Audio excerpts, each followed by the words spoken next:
All right, we are live on YouTube, and today we're going to be discussing before you go on your next date, watch this. How to avoid bad dates. So stick around and find out exactly what I'm talking about. All of that and much, much more is coming right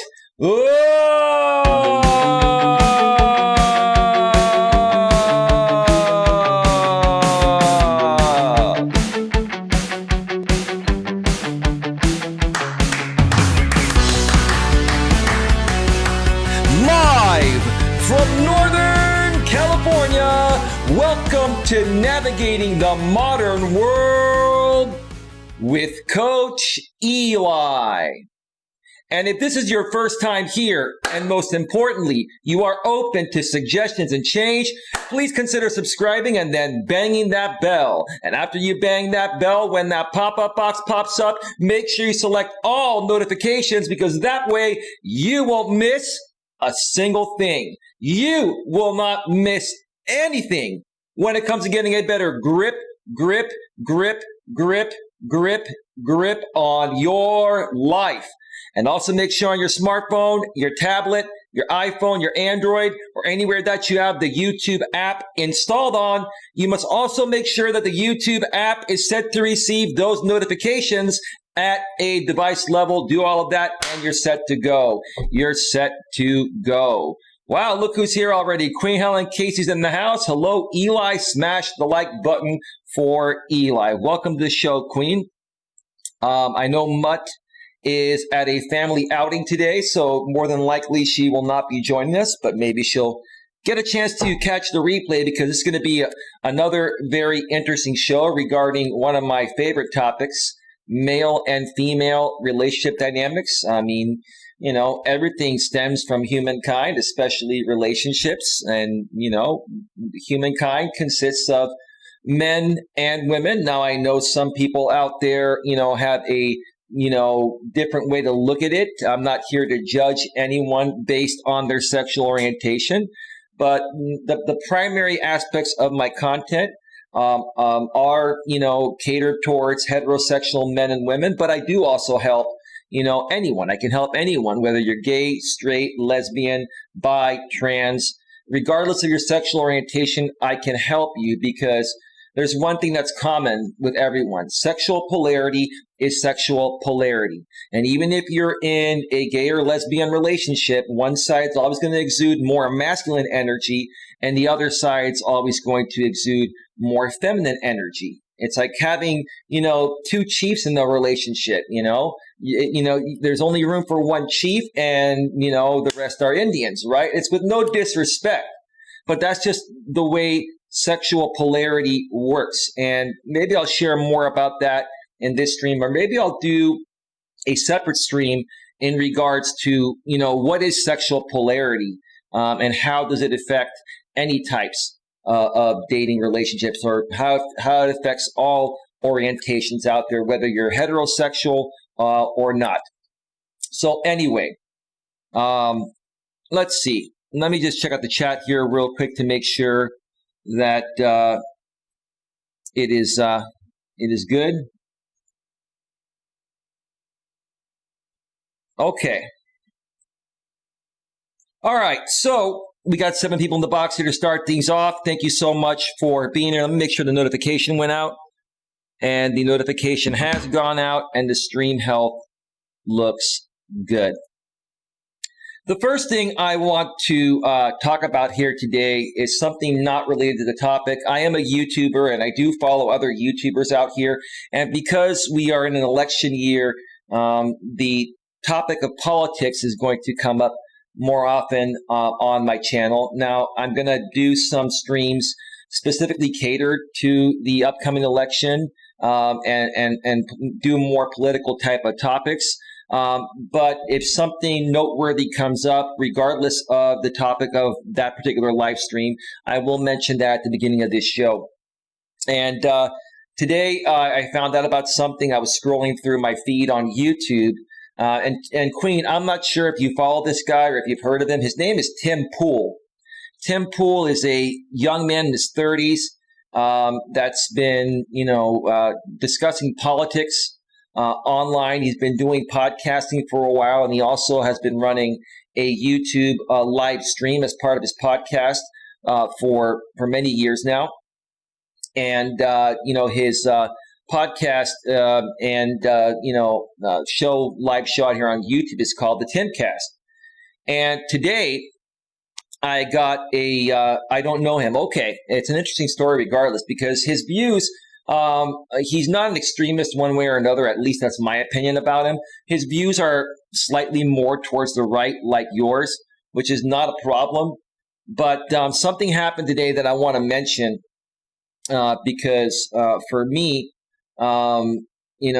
trusting a creator and how a creator treats other people is very important to me. So I saw a community post on my YouTube feed, on my YouTube app earlier today from, Tim Pool. And he was saying that, I regret to inform. Actually, you know what? Let me see if I can if it's even there. I may be able to even read it. Let me just take a look. Give me just 1 second here, because this was pretty interesting. It was pretty interesting. Let's see. Is it still there? Scrolling through. Let me just check one more thing.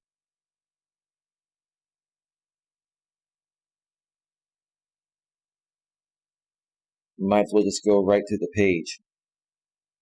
This is what Timcast IRL, which is his channel name, wrote earlier today, 5 hours ago. Moving forward, Adam is no longer on the show, and many of you may have seen his tweet about it. He's talking about Adam Krigler, his former co-host or sidekick. A lot of people are speculating about what's going on, and unfortunately, it is all fairly private, and I don't want to cause any harm by airing people's dirty laundry. Well, something went wrong, Tim, and people want to know. The court of public opinion always wants to know that you, as a longtime YouTuber and podcaster, should know about that. But you don't want to, get any backlash, which you're going to get backlash anyway. That's part of the game, right? A lot of people are speculating about what's going on. Okay, I already read that. Sorry. I can say, though, it has nothing to do with me, Tim, which is him, or money. Okay. All right. Whenever someone comes out and says specifically it has nothing to do with money, it has a lot to do with money. But let's just go with that for now.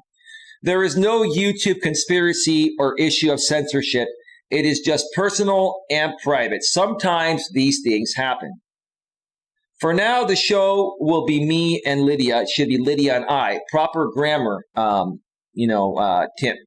Tim, you're a graduate, bro. And this goes back to grammar school days where you always mention the other person first. The proper way to say it is Lydia and I, not me and Lydia. People that say me and Lydia or me and anyone else, it just drives me nuts. So for now, the show will be me and Lydia, and we are beginning to start booking guests again as things chill out a bit, hopefully remaining chilled out. Well, Tim, I'm telling you, bro, you're going to get some backlash. It's the way it works, man. If this isn't your jam, then no beef. We appreciate your support while it lasted, and we will just keep doing our thing. Hopefully, as we build out the new studio, we can schedule guests for every day, Monday through Friday. Even regular Joes and Janes, people who do horrible jobs and want to express their views and talk about what is happening in this country. Hopefully, it all works out for everyone and we just have a good time, Tim. Well, let me tell you what I think happened. And I'm not trying to attack Tim or anyone, that's involved with Tim Pool. I went over to Adam Krigler's Twitter and I was reading the comments, and Adam was pretty quiet about it, but I picked up on some things that Adam did do, because I'm very intuitive, that make me feel like it was more of a falling out. All of a sudden, Adam Krigler leaves the show. I mean, typically people will give a 2-week notice and this and that. We don't know if that happened or not, or we don't know if he just was an independent contractor getting paid per show. We don't know the terms of his contract with Tim, okay?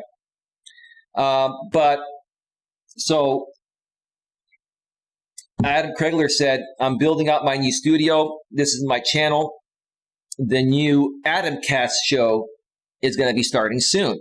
And I'm like, wow, you're naming your new show the Adam Cast, which is very similar to Tim Cast. And I'm sitting here thinking to myself, if someone's going to branch off and do their own thing when they've been a co-host for someone else for a while, wouldn't they want to name it something different and unique that sets it apart from that show? But no, Adam named it the Adam Cast, or at least that's what he's saying he's going to name it, right? So to me, that shows that, he's really not happy about what happened there. Because if he was happy, he would name the show something else, But that was just too coincidental there for me. It was kind of like a stab, in my opinion, at Tim Pool. As far as the money aspect goes, I'm sure Tim was paying him a fair amount.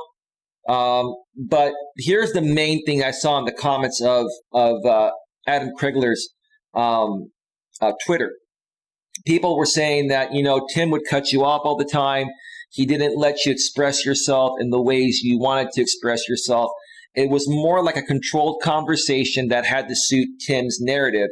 A lot of people felt like, you were very soft and they got the wrong idea about you. I even got the wrong idea about this guy. This guy actually appears to have some balls because he left a pretty popular show as a co-host to start his own show. So obviously he has the resources to do so and the confidence to do so and the confidence that it's going to work, or else he wouldn't do it, right? So with that being said, so I don't dwell too far into this, the one thing that I cannot respect about people is dishonesty. And especially someone like Tim Pool, I know you're too big to watch my show. You're much bigger than I am, right? Well, who knows? You never know who watches what, right? Here's my thing to you, Tim. You express your views and opinions, and you state all the time that you do it within YouTube community guidelines because you don't want to be another channel that gets shut down for, going a bit too far, which we understand, and I understand that as well. But you've always taken the non-PC approach to everything, Tim. You've taken the non-politically correct approach to everything, right? But now, Adam leaves your show all of a sudden, and now you're giving us all the PC answer, which if you go to Adam's Twitter like I just did, it completely debunks your PC approach to try to save face for something that you, sir, probably did wrong or mistreated this person. Now, I know when you run your own show, it's your own show. You want to do your own thing. You want to be in control. I can kind of understand that to a certain, extent. But if you want to keep someone happy and keep them around, you got to treat them the way that you would want to be treated, bro. And in watching your shows, there were many times where you cut off Adam, or basically, I could tell Adam was answering, or responding to you in very soft-spoken ways. He was more kind of like the submissive one out of you two, and you're more of the overly dominant one. I think if you had two guys on there, that were dominant, and then you also have Lydia, who appears on camera. I don't know if she's your production manager or girlfriend or just somebody that's involved in the show. She kind of jumps in every now and then. If you would have blended her in more and, show her on camera more as the more submissive one, and then you and Adam as the dominant ones, it would have been a great show.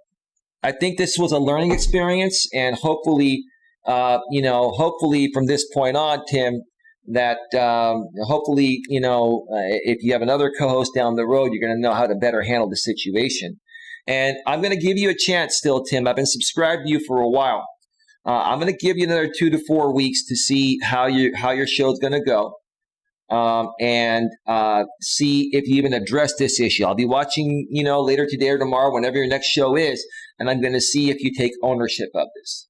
And if I feel like you're not taking ownership of this, or your show goes the other way, then I'm just going to unsubscribe. I'm just being honest. But I had to mention that, folks. I had to mention that because, you get people that, hit the spotlight and, they get a little cocky, right? They get a little cocky when they hit the spotlight, and they forget that, it was other people that also helped them get there. You cannot ever forget the people that got you where you're at today. And Adam was a part of that. That's all I'm going to say about that. Queen Helen Casey says, truthers are getting silenced for putting out the truth. Well, yeah, Queen. And maybe, Adam Krigler is a truther. If you want me to send you these guys' Twitters and YouTube channel links once this show ends or tomorrow, I'll be happy to do that. But I don't think this was a matter of, I don't think it was a matter of being like completely silenced from him wanting to be truthful. I think that this was more about Tim wanting to control his show and wanting to control even what his people say that more so suit his narrative. And maybe it's a different way of saying what you said, but sorry about that. Take care of that troll there. We know who that is, Queen. It's a guy that creates a sock account off of every topic I discuss. Oh, sir, keep coming back in on your socks and enjoy it. And all I got to say, sir, is enjoy it while you have it. Enjoy it. Your time is coming. That's all I got to say. That's all I'm going to say. I think what happened was Tim Pool got a bit cocky, and he wanted the spotlight to be more on him. And because more and more people wanted to hear from Adam, it was almost kind of like Tim had to kind of control the narrative before losing control of his own show. That's just my opinion. You have your opinions, and I have mine. All right, let's get to the topic here today because I've got a blog to read today regarding 13 pieces of old-fashioned dating advice no one follows anymore. Outdated dating rules like waiting for a man to make the first move are a thing of the past. Today, folks, I'm going to be discussing, before you go on your next date, watch this one more time. Before you go on your next date, watch this. Now, many of you out there, if not most of you, if not all of you, especially if you're single, are struggling to figure out what's going on in the dating world nowadays. Because many of you still believe in true love and happiness. Many of you are still looking to find a companion, of the opposite sex or, maybe the same sex, depending on your orientation. Okay.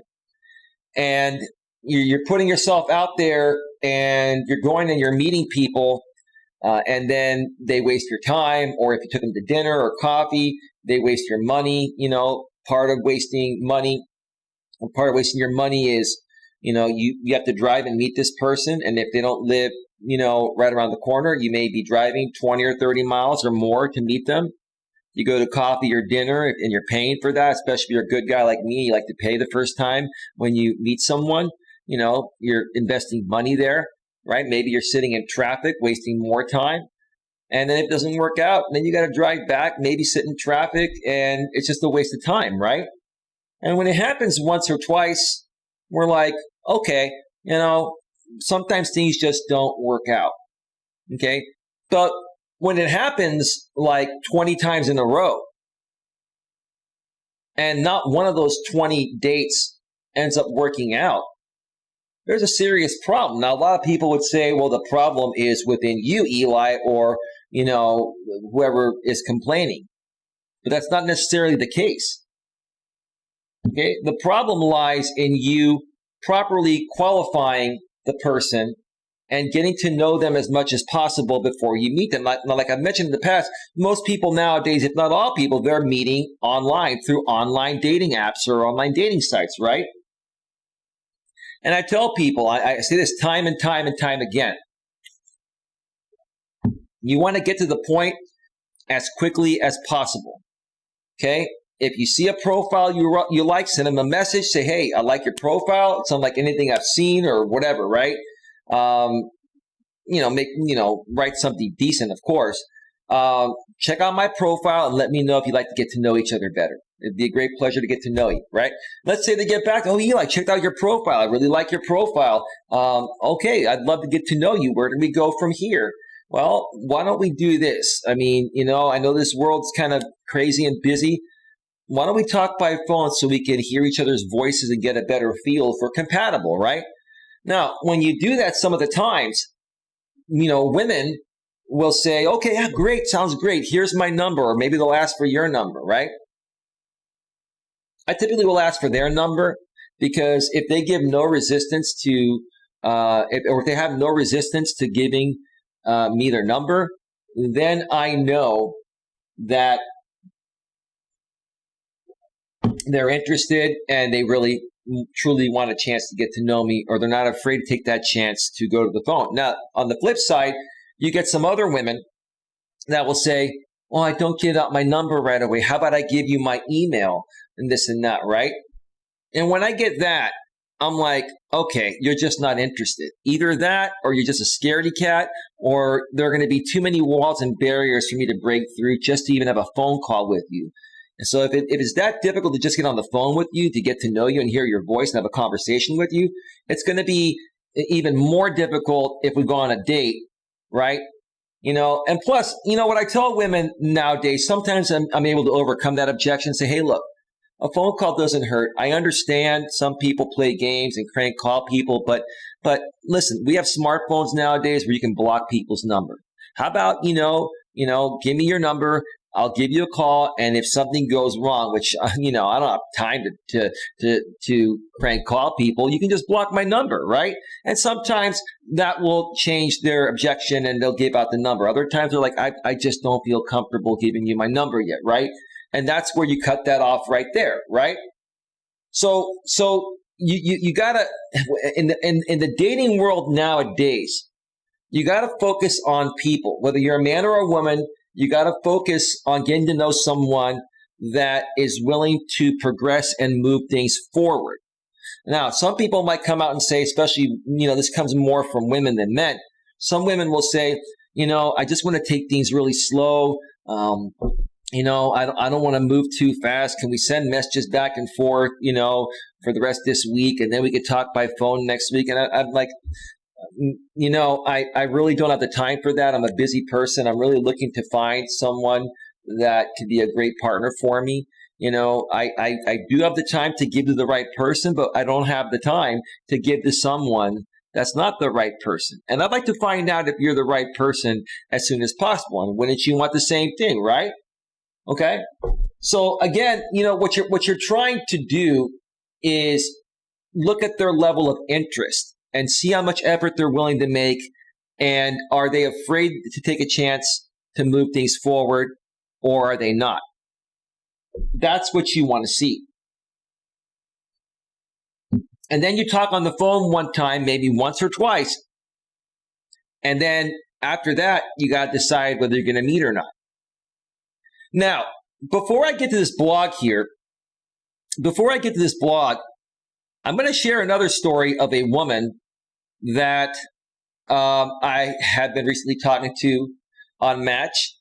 I started talking to this woman shortly after the last woman I talked about. If you've been catching my prior shows, I've been sharing a lot of my experiences during the past few weeks or maybe even month of women that I've been getting to know through online dating and then having phone conversations with them.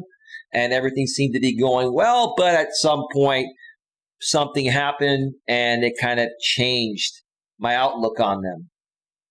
And if you want to catch those previous shows, just, go through my latest uploads and find the videos that are regarding dating and feminism and etc. You'll see the videos that pertain to this topic.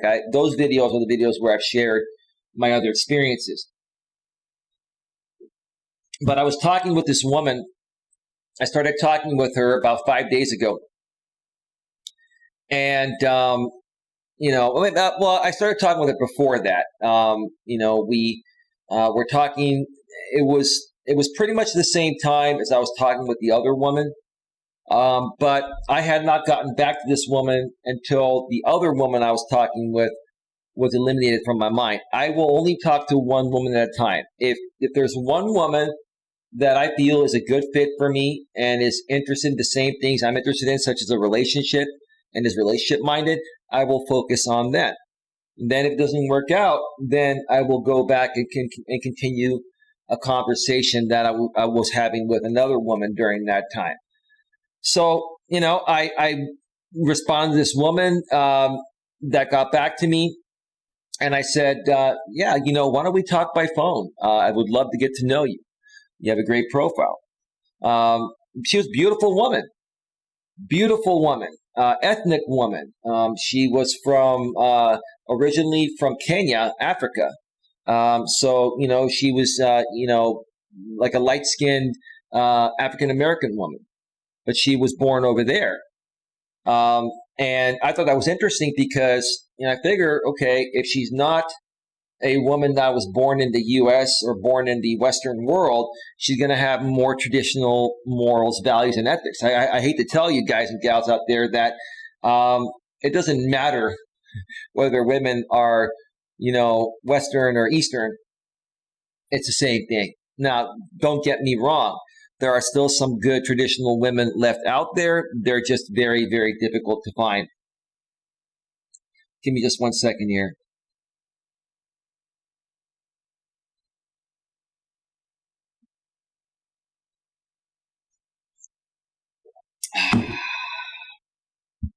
Queen, if you scroll up, that was hilarious. I saw that deleted message. That was pretty hilarious. All I have to say, Queen, is he who laughs last laughs best. Oh yeah, he who laughs last laughs best. I can't even talk. He who laughs last laughs best. There we go.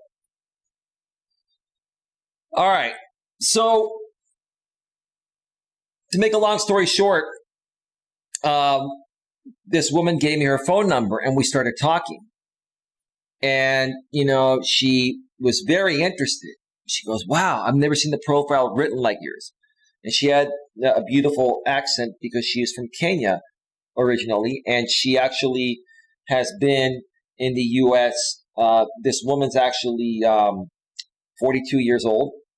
She's been in the U.S. for like 20 or 25 years. So she's been here, from a young age, but, she still had the accent because she didn't come over here until her teens, I believe, is when it was. And so we were having a great conversation. She was saying, wow, it seems like you know what you want. Your profile's very well written. And I think you're a very, very attractive man. And she goes, I even love your bald head. And I'm like, wow, well, thank you. That's great. Because I put in my profile, if you're not attracted to bald men, shaved head men, I'm not the guy for you. I had to be very clear, even regarding that on my profile, not because I'm insecure. I'm not insecure about it. It is who I am. Because I had talked to women in the past that could not see in some of my pictures that I have a bald head. And then we started talking on the phone for a few days. And then, I even asked this woman one time, I said, okay, so you must be into bald men. She goes, well, I actually prefer a man with a full head of hair. Well, did you see all my pictures? You said you did. Yes, I did. Well, if you noticed in the few of my pictures, my head is shaved. And that goes to show me that some women out there do not pay close attention. They're just responding to everything and just letting it ride. So, that's another, tip that I give, men and women out there is be as open and transparent as possible on your profiles, because it's going to save you a lot of time and heartache down the road.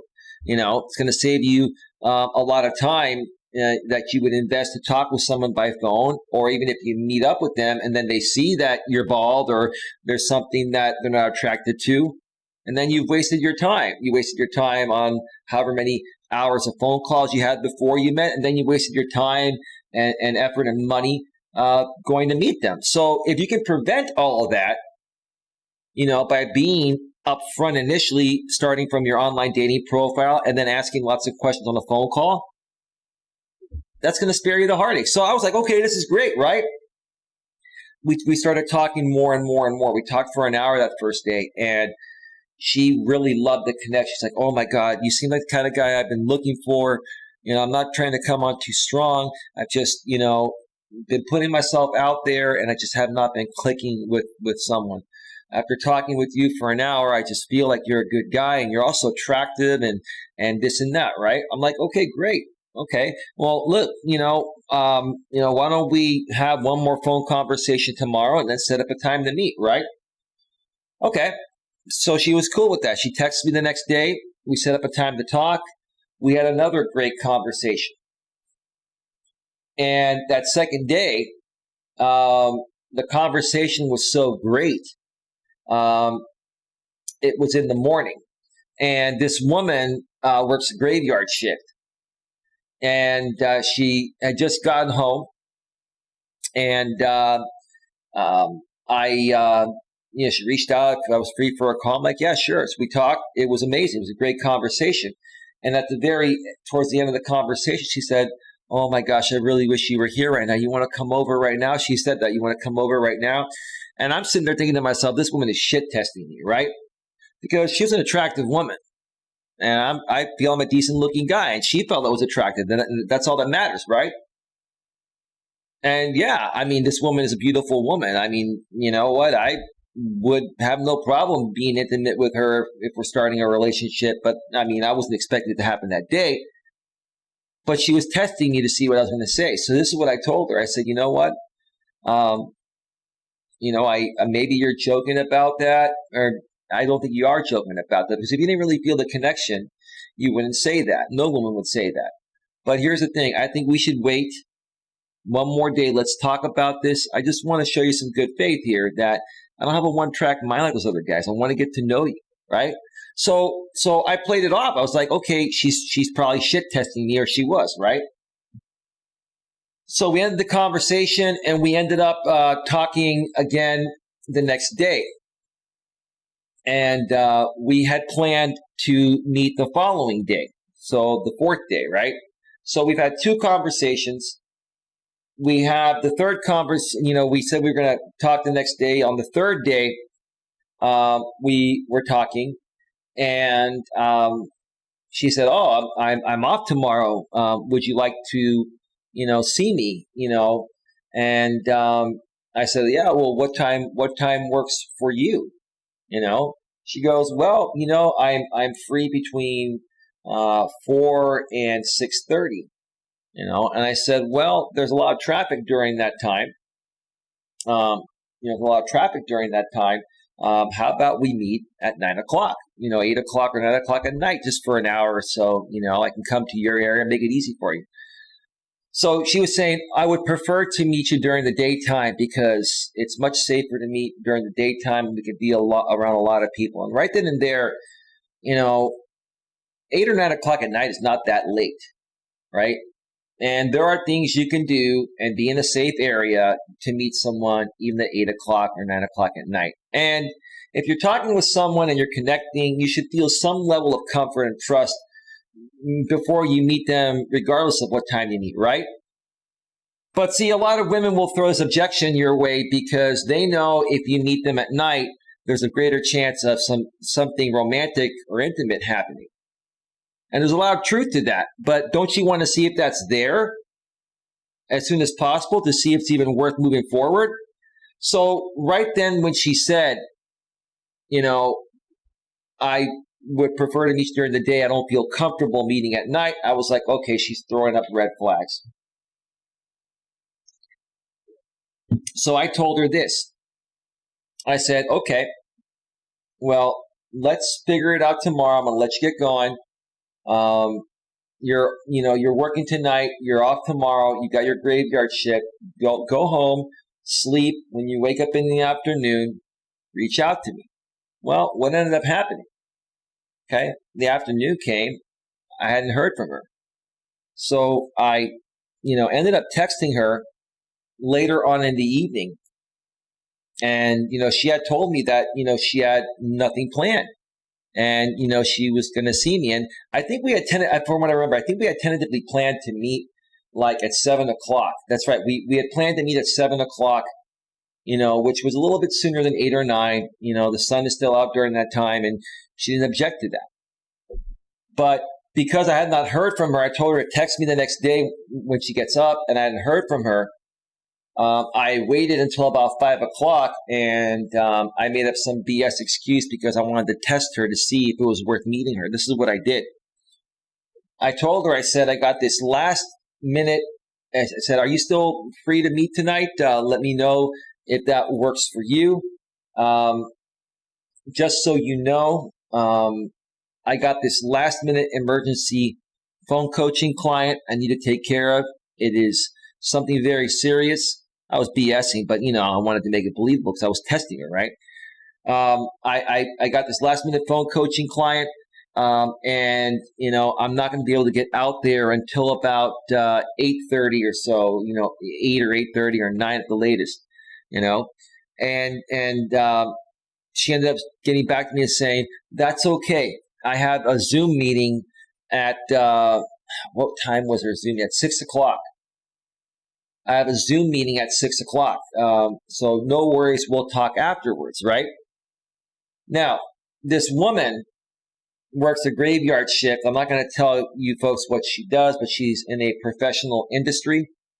But she's also started this side gig of selling insurance. And that's another thing she liked about me because, she knows that I have my insurance licenses. Even though I don't sell insurance anymore, I'm still licensed and I can still help people learn about the business, right? Maybe that was another thing that she was just using me for. But the insurance company that she's working with, she's brand new to this company, sets her up with a lot of appointments, and she does a lot of appointments through Zoom. That's how they're doing it now. And she was doing a lot of those throughout the, previous days while we were talking. But she had told me, I'm not going to plan anything. I'm leaving this day wide open so we can meet, right? Well, when I sent her that message saying that I got this last minute client, she goes, well, that's okay. I have a Zoom meeting at 6:00 for an hour, and we'll talk afterwards. I'm like, okay. Something came up for me, which it really didn't, because I was testing her because I really wanted to see what she was going to say. Plus, I didn't want to meet her, at 7:00. I wanted to meet her later on because there's less traffic. And plus, as it gets closer to night, that's a better time. I always suggest meet in the evening with women because the chances of romance happening during the evening is far greater than the day. And there's nothing wrong with seeing if there's romantic sparks sooner than later.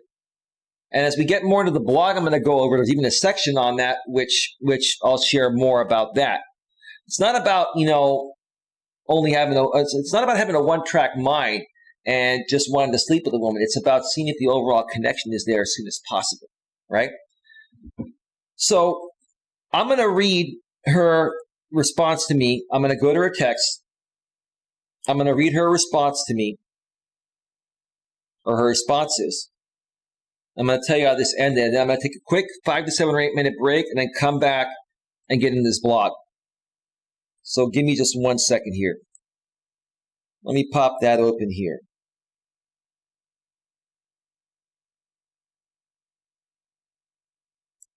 So I had sent her a text. She had sent me the text. Eli, that's okay. I truly understand. Focus on your client first. I have a Zoom meeting in 50 minutes. Preparing for it. We can discuss about the rest later. This was sent at 5:10 p.m., right? This was actually yesterday. And so that means her Zoom meeting was at 6:00.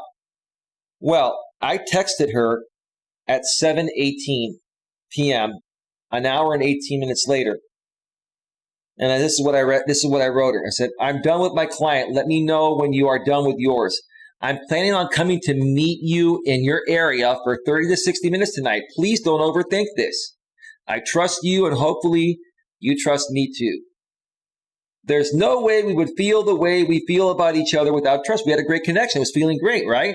I'm just reinstating how she's claimed to have felt for me over these past few days, right?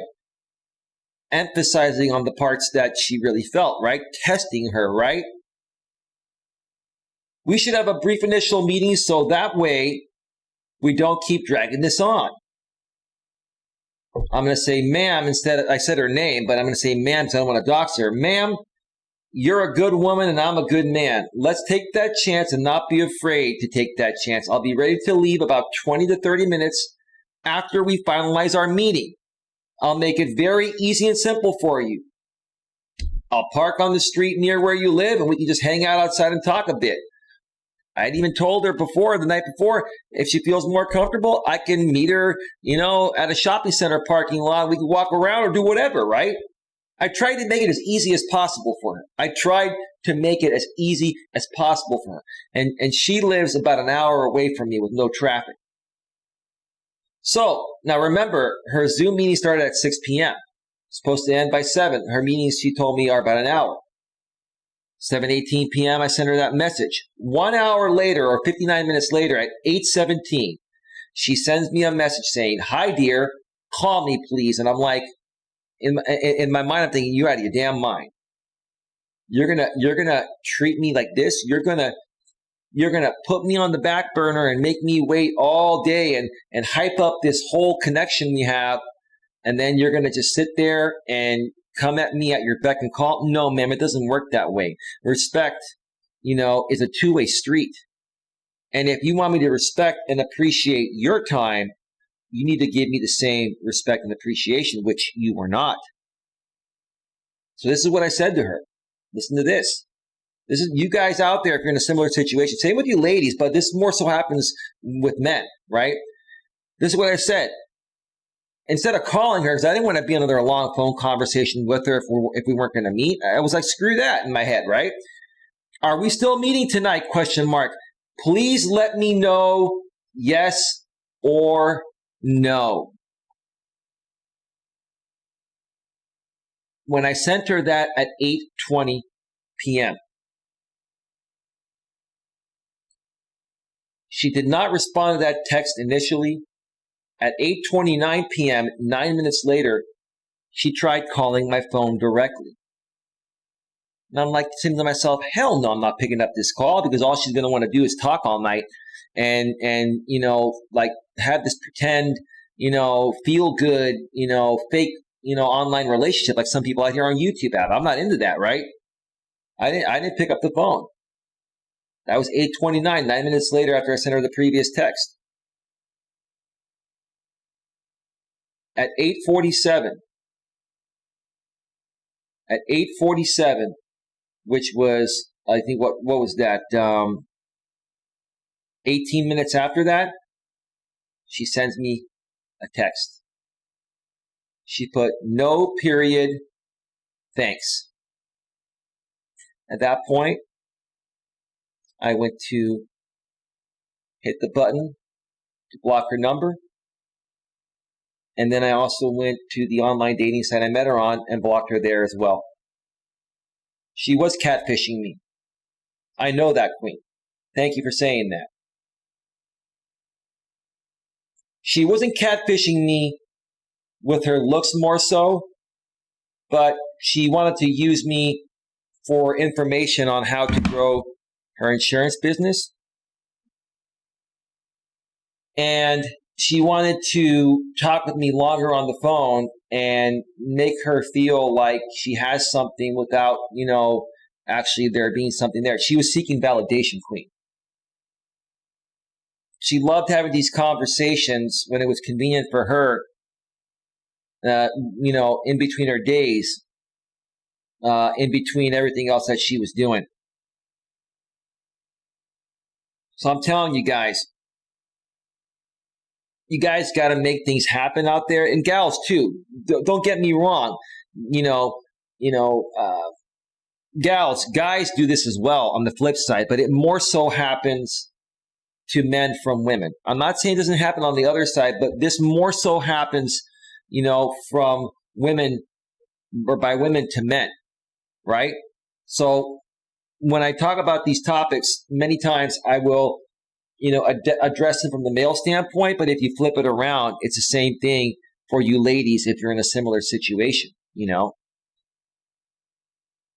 But for you guys out there that, are getting the runaround, right? If a woman will throw one or two objections, that's normal.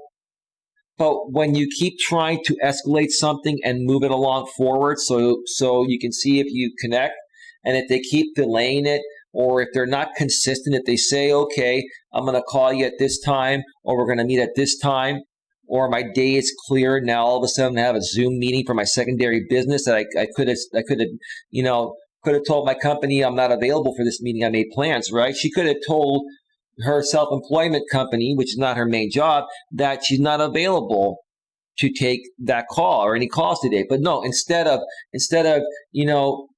showing me that she's interested in moving forward and keeping her word in the way she promised it, she took that call and basically put me, on the back burner. And basically, was basically coming at me when it was convenient for her and not respecting me in the ways that she wants to be respected. So that's a story there. And everything I've shared so far during this first part of the show are a bunch of things that you need to look at, guys and gals, before you go on your next date. So that way, you're not wasting your time. And that way you can avoid bad dates. All right, we are at 46 minutes. So here's what I'm going to do, folks. I'm going to queue up. Oh, and speaking of Adam Krigler, I actually am following him now on Twitter, and I actually hit the bell like I do for you, Queen, so I get all tweets coming to my phone. Adam Krigler put a tweet, so I'll go and check that out later. Curious to see how that story, turns out. But let me just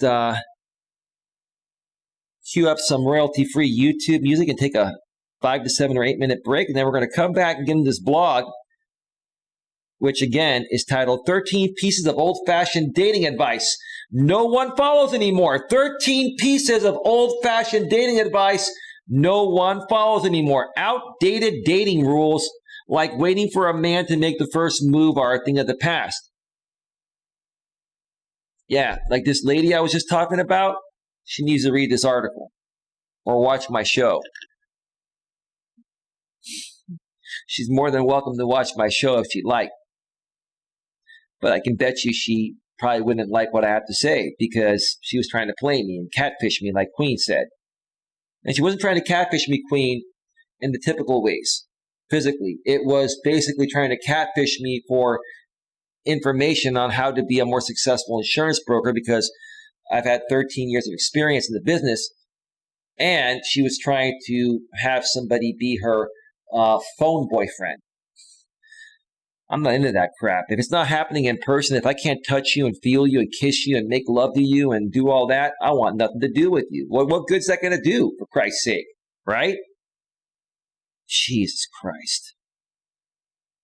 Some people are so insecure that they'll settle for having a phone romance. That just doesn't work for me. It doesn't work. Does not work. All right, let me just find a few songs here.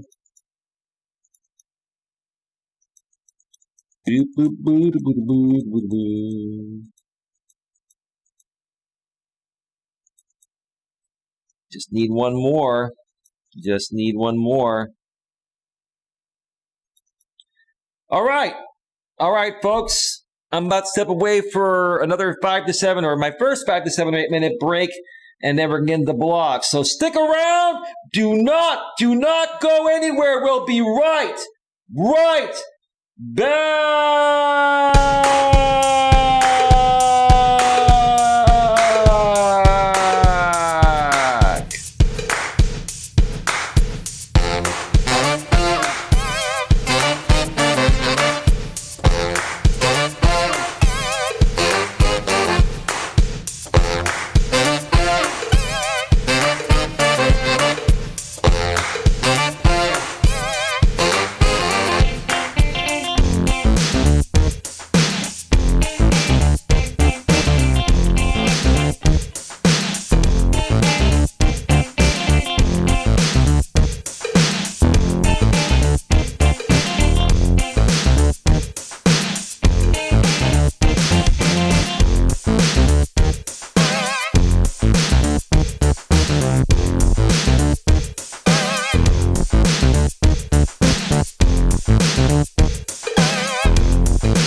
right, Spirit. I saw what you put in the chat while I was on break. Get those hands up, Queen. Oh, yeah. Woo! Queen is dancing. Feel it, feel it, feel it. There's always plenty of time to feel good.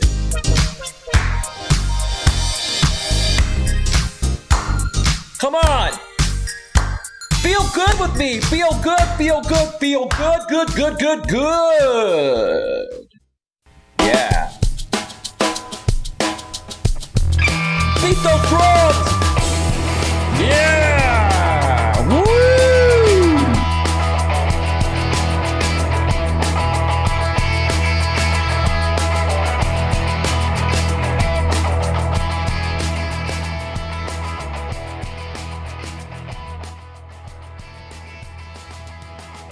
Yeah. Oh, yeah. Yeah. All right. Welcome back to Navigating the Modern World with Coach Eli, live here on YouTube. And I love YouTube. Like I've said before, the good, the bad, and the ugly. But we try to avoid the ugly over here. We try to keep it positive and uplifting here because, everybody, is always going to go through something that's not so great. And instead of making matters worse for you, we like to help you by uplifting you here. That's part of what I do as a coach. And folks, it is Thursday. It's already Thursday. Wow. This week has flown by so fast, right, Queen? Right, Renee? Right? Anyone else who's here? Yeah, it has. It is 8:09 p.m. Eastern Daylight Time. 5:09 p.m. Pacific Daylight Time in my neck of the woods. I'm here in the beautiful, glorious San Francisco Bay Area, Northern California, San Mateo County, Redwood City to be exact. You know where I'm at. You know my name. My name is Coach Eli. And you know what? I'm going to do it. I am the Morning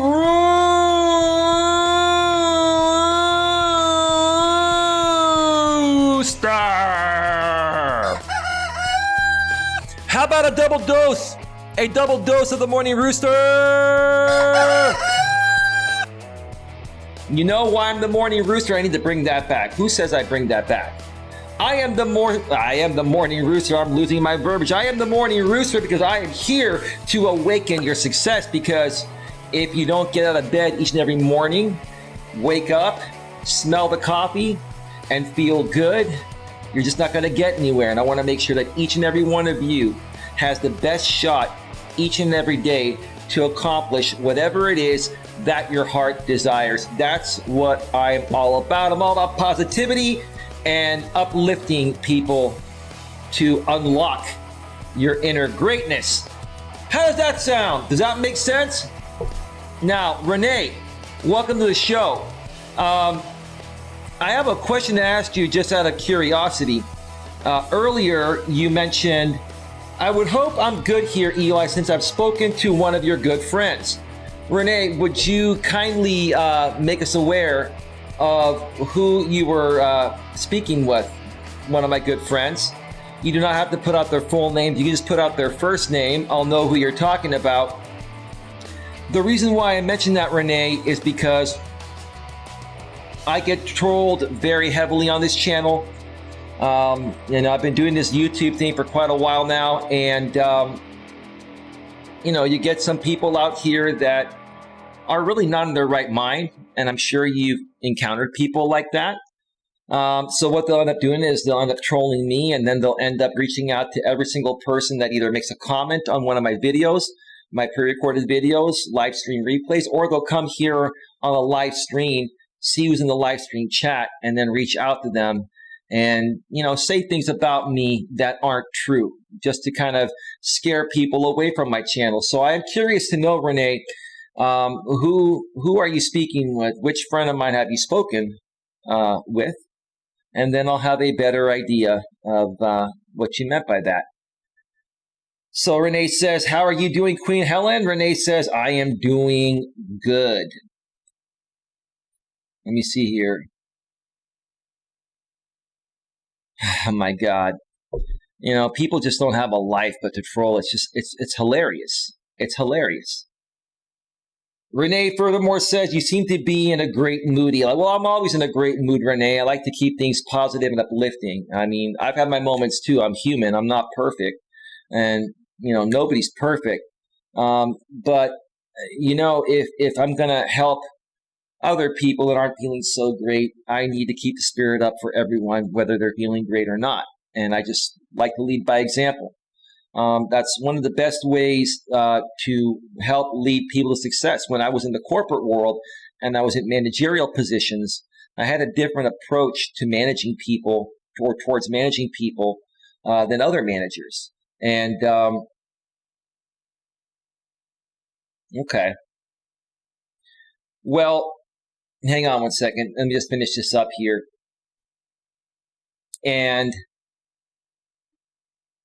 I'm beginning to think Renee's a troll. I'm beginning to think that Renee is a troll. And if you just give me 1 second.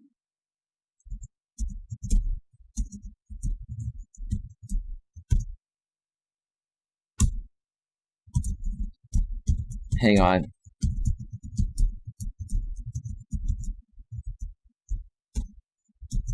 Hang on.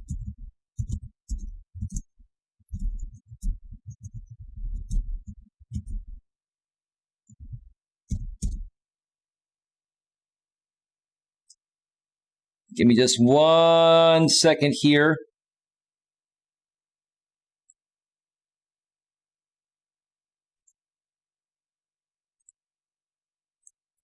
Renee, have a great day. And we know who you are. And again, sir, your time is coming. That's all I'm going to say. That's all I'm going to say. All right. Yeah, Queen, you can tell. You can tell the ones that are suspect there, right? When their regular methods of trolling don't work, they try to take the sneak approach, right? And I'm only mentioning this, Queen, because it's comical. And I'm not feeding into it. So, Queen, don't worry about it. The bottom line is, many trolls out there have a very, very high IQ. And they try to use reverse manipulation on top of reverse manipulation to try to, extract information from you, right? To try to, make it appear something it's not. And the funny thing is, sir, you're not getting anything out of me. But all I will say is this, is you got a lot coming. It's a lot coming. That's all I'm going to say. It's all you're going to get. And sir, you are pathetic. And let me tell you something, sir, and then I'm going to move forward from this. I know there are a lot of other people watching me that know the story. I'm not going to mention it for the people that are not here for this. I'm not here to be in the drama. But sir, the truth about you will be known by everyone very, very soon. Very soon. You can mark my words on that, and you can count on that.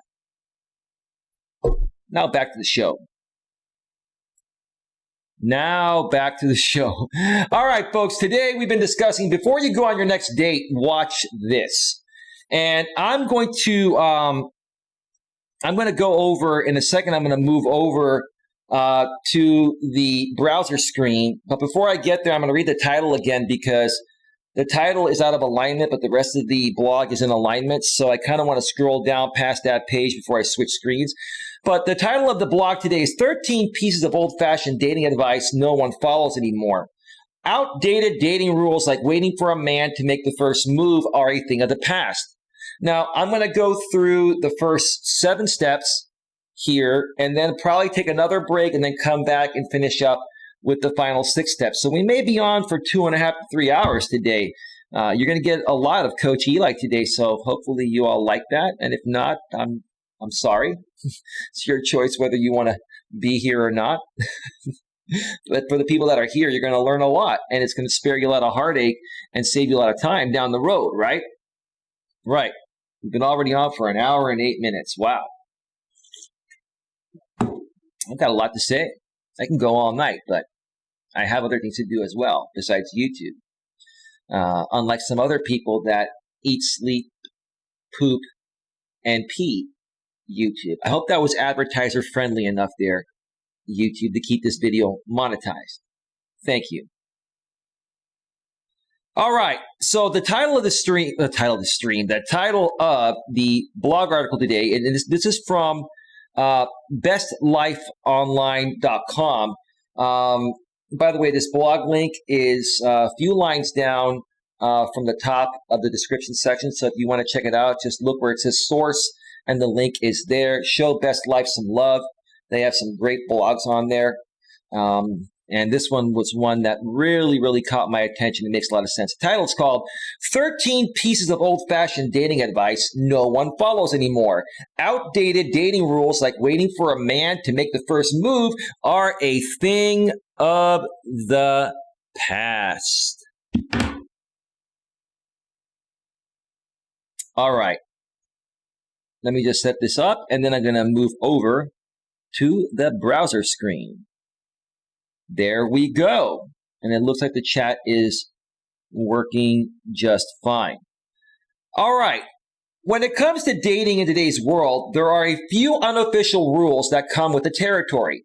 Don't complain about your ex the entire time. Yeah, you don't want to do that. I think it's okay if you want to share some of your experiences with someone, if they're open to hearing it. Like I typically will wait if a woman, says something like, I don't really want to talk about my ex, but you asked me a question that could be best answered by using one of my relationships with my ex as an example. So if you're okay with that, then I'll share. Yeah, no, I'm open to whatever.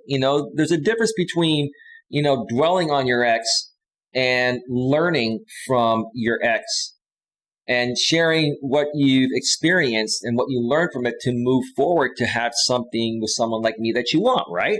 No problem, right? But if you're with somebody that all they want to do is talk about their ex and they can't get over them, then they're not ready to move on. You have to be able to decipher that, right? And you'll be able to decipher that. You can tell when someone's ready to move on or not most of the time. And don't try to make it social media official before it actually is official. Sorry, let me try that again. And don't try to make it social media official before it actually is official are good ones to follow. Yeah, don't go to Facebook and say you're in a relationship with someone when you're not, right? Especially if you're a dude. Because if you're a dude doing that, in essence, you're going to be showing your desperation to the woman. And then, if she sees that, especially if you connected with her on Facebook and you add her name in the relationship with, she's going to get notified about that and she's going to question you on that. You should always wait for the woman to make it official. That's her job. That typically takes about, 2.5 to 3 months, of dating someone. But the one thing that makes modern dating so different from how it was back in the day is that there really aren't that many set in stone rules, correct? I like to call that, allowing the natural flow of progression to take things where they're supposed to go, right? It should always be about the natural flow of progression because a connection should be natural between people. It shouldn't be forced. It shouldn't be artificial. It should be genuine, real, and natural, right? Right. For instance, you don't have to wait 3 days when it comes to contacting someone you had a nice date with, or even wait for a person you're interested in to ask you on a date. You can ask them. I think that initially men have to pursue the woman to show interest a little bit. You still don't want to over pursue, but you have to pursue a little bit in the beginning. Now, once she's interested, then you got to back off and let her do the majority of the pursuing, 70 to 80% of the time. Let her text you, hey, how you doing? Oh, great. How are you doing? Good, good.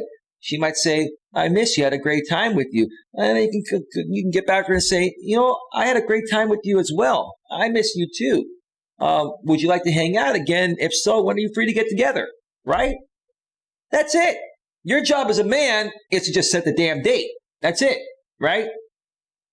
But you want to wait for her in that situation to reach out to you, because the best way to know a woman is into you and for her to feel like she's truly into you is it has to be her idea.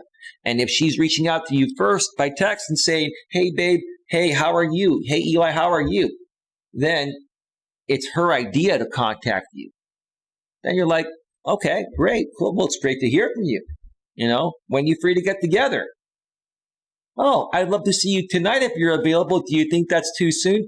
Well, no. Whatever works for you, I'm cool. Yeah, you want to come over? You want to go to dinner? What do you want? Right. It's simple, right? That's how it should be. Or even wait for a person you're interested in to ask you on a date. Yeah, I mean, it would also get to a point after a while where, when you're actually in a relationship, when you make it official 2.5 months to 3 months into it, at that point, you can even reach out to her and say, hey, babe, I'd love to go see this concert. Before I buy these concert tickets, are you free on this date? Would you like to go to this concert with me, right? But in the beginning, it's a little bit different. You gotta let the woman do most of the pursuing. I mean, the man's gonna do a little pursuing in the beginning, but then you gotta let the woman do most of the pursuing. And even as the relationship goes on, you still want her to do most of the pursuing, 70 to 80% of the pursuing, and you as the man do 20 to 30%. Because if it gets to the point of where you're doing 70 to 80% of the pursuing of her, even 6 months, a year into it, then it becomes more your idea to want to be with her than her idea. And trust me when I say this, if that happens, it's only a matter of time before she starts getting confused and starts feeling like it's too much, overwhelming, and then she's going to end up falling out of love with you and leaving you. That's just how it works. You don't believe me? Try it out for yourself. All right. Dating today is a whole new ballgame, and even the unofficial rules are often broken. One thing for sure, these old-fashioned dating rules are now a thing of the past, and I agree. Let the natural flow of progression take over, right? And to be quite frank with you, even back in the days of the past where, people would say, I'm not going to meet someone right away or go on a date with someone right away, or I'm not going to kiss someone on the first date. I think, the natural flow of progression is something that, is the right thing to do regardless of whatever period of time in the past and in the present. But I understand what they're saying.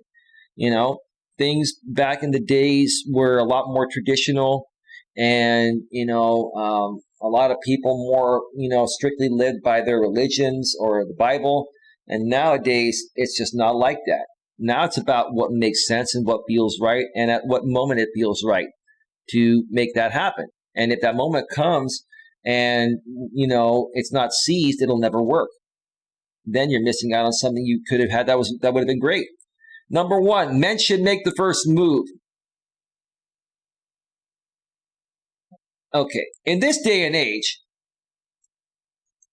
there are still people who prefer for men to make the first move, but there are also a lot of women who are unafraid and unashamed to go after a man they are interested in. Like this woman, after I reached out to her to connect with her, through an online dating site, once she got back to me, she started pursuing me more than I pursued her. No problem. I was liking that because it shows her interest, right? If she's pursuing me and reaching out to me every day, then obviously she's interested, or at least I thought she was. I shared that story of the latest woman I've been talking with through online dating at the beginning of the show. So if you missed it, check it out. But nothing wrong with a woman making the first move. Now, if you're a woman making the first move, don't be overwhelming, because some women that have approached me in the past were very overwhelming. And they were attractive and they seemed fun, but when they're overwhelming and it's too much, you start to think as a man, well, this seems too good to be true, and she's coming on too strong and she doesn't even know me. So, approach a man, show your interest, smile, be happy, be excited, but don't overdo it. Don't overdo it whether you're a man or a woman. But typically, when a woman's really into a man, if she's going to approach him, what I've noticed is that women will overdo it. Learn to balance it out a little bit better, Show your interest, but don't come on too strong. As Jonathan Bennett, certified dating coach and co-founder of The Popular Man, explains, modern women are more empowered than ever to take charge of their relationship choices. Whoa, I've been talking about that for forever now, for a long time. Especially the last few weeks, I've done several streams on the modern empowered woman. And that's why you got to further qualify, who you're dating today. Because, I did a stream recently about, woke women, and, go back to my previous streams and you can see the title of that stream. It has the word woke in it, and check it out. You'll hear some interesting aspects, and you will also hear a story of another lady that I was talking with that seemed decent at first, but then I realized she was a woke woman after the conversation shifted to discussing feminism. Very interesting stream. Check it out if you missed it. Go back to my prior videos. You all know how to do that out here on YouTube. As an example, he points to Bumble, a popular dating app that actually requires women to make the first move. I've used Bumble, and I've never actually met anyone from Bumble. I've communicated with a few people. I haven't used Bumble in like a couple of years. It's been around for like 4 or 5 years now. I don't know. I don't think Bumble is really the greatest app, but I will say what I do like about Bumble is that, when any app requires the woman to make the first move, it basically, the women will only make a move if they're interested. So you're only going to be getting matches and responses from women that are actually at least initially interested in you and are not going to waste your time. Like on other apps and sites, dating sites like Match.com, OkCupid, Plenty of Fish, etc.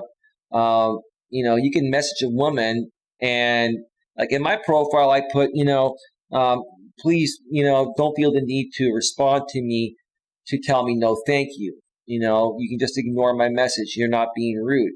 But even with that disclaimer in there, because I don't want to get a message from somebody thinking like, okay, someone's getting back to me. I'm excited now. And then I go and check my messages, and it says, Eli, you seem like a great guy, but I don't think we're a match. Like, come on. It's not like we're in person. If we were in person, different story. We're on a dating app, a dating site, right? So, yeah, I like the purpose of Bumble, but it just has not worked for me. And I think part of the reason is because the majority of women are either on Match.com, OkCupid, Plenty of Fish, and maybe a few other sites.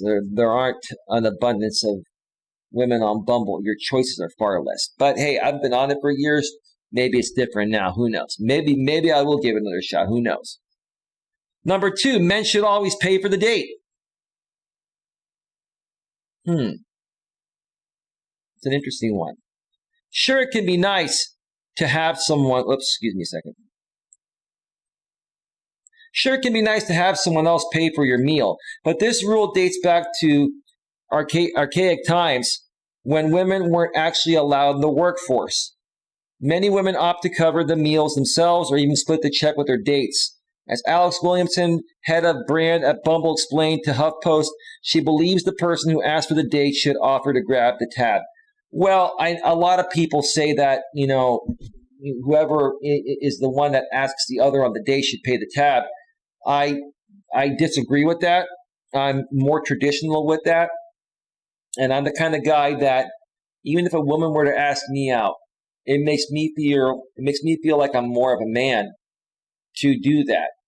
Because I'm a guy that, while I respect the modern day woman, at the same time, I still want to be with a woman that allows me to be a man and she can be feminine most of the time. And, I just really more so enjoy like taking care of the lady.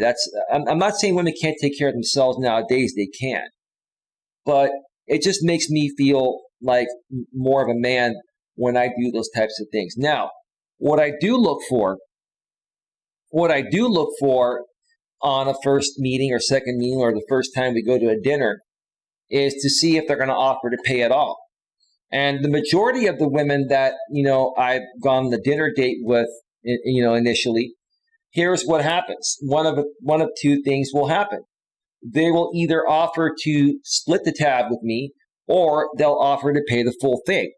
Now, for the women that have offered to split the tab, there's only one reason why a woman would offer to split the tab with you instead of offer to pay the full thing. It's because she's not feeling the connection, and she sees you're a good guy, but also wants you to not feel like you're taken advantage of, right?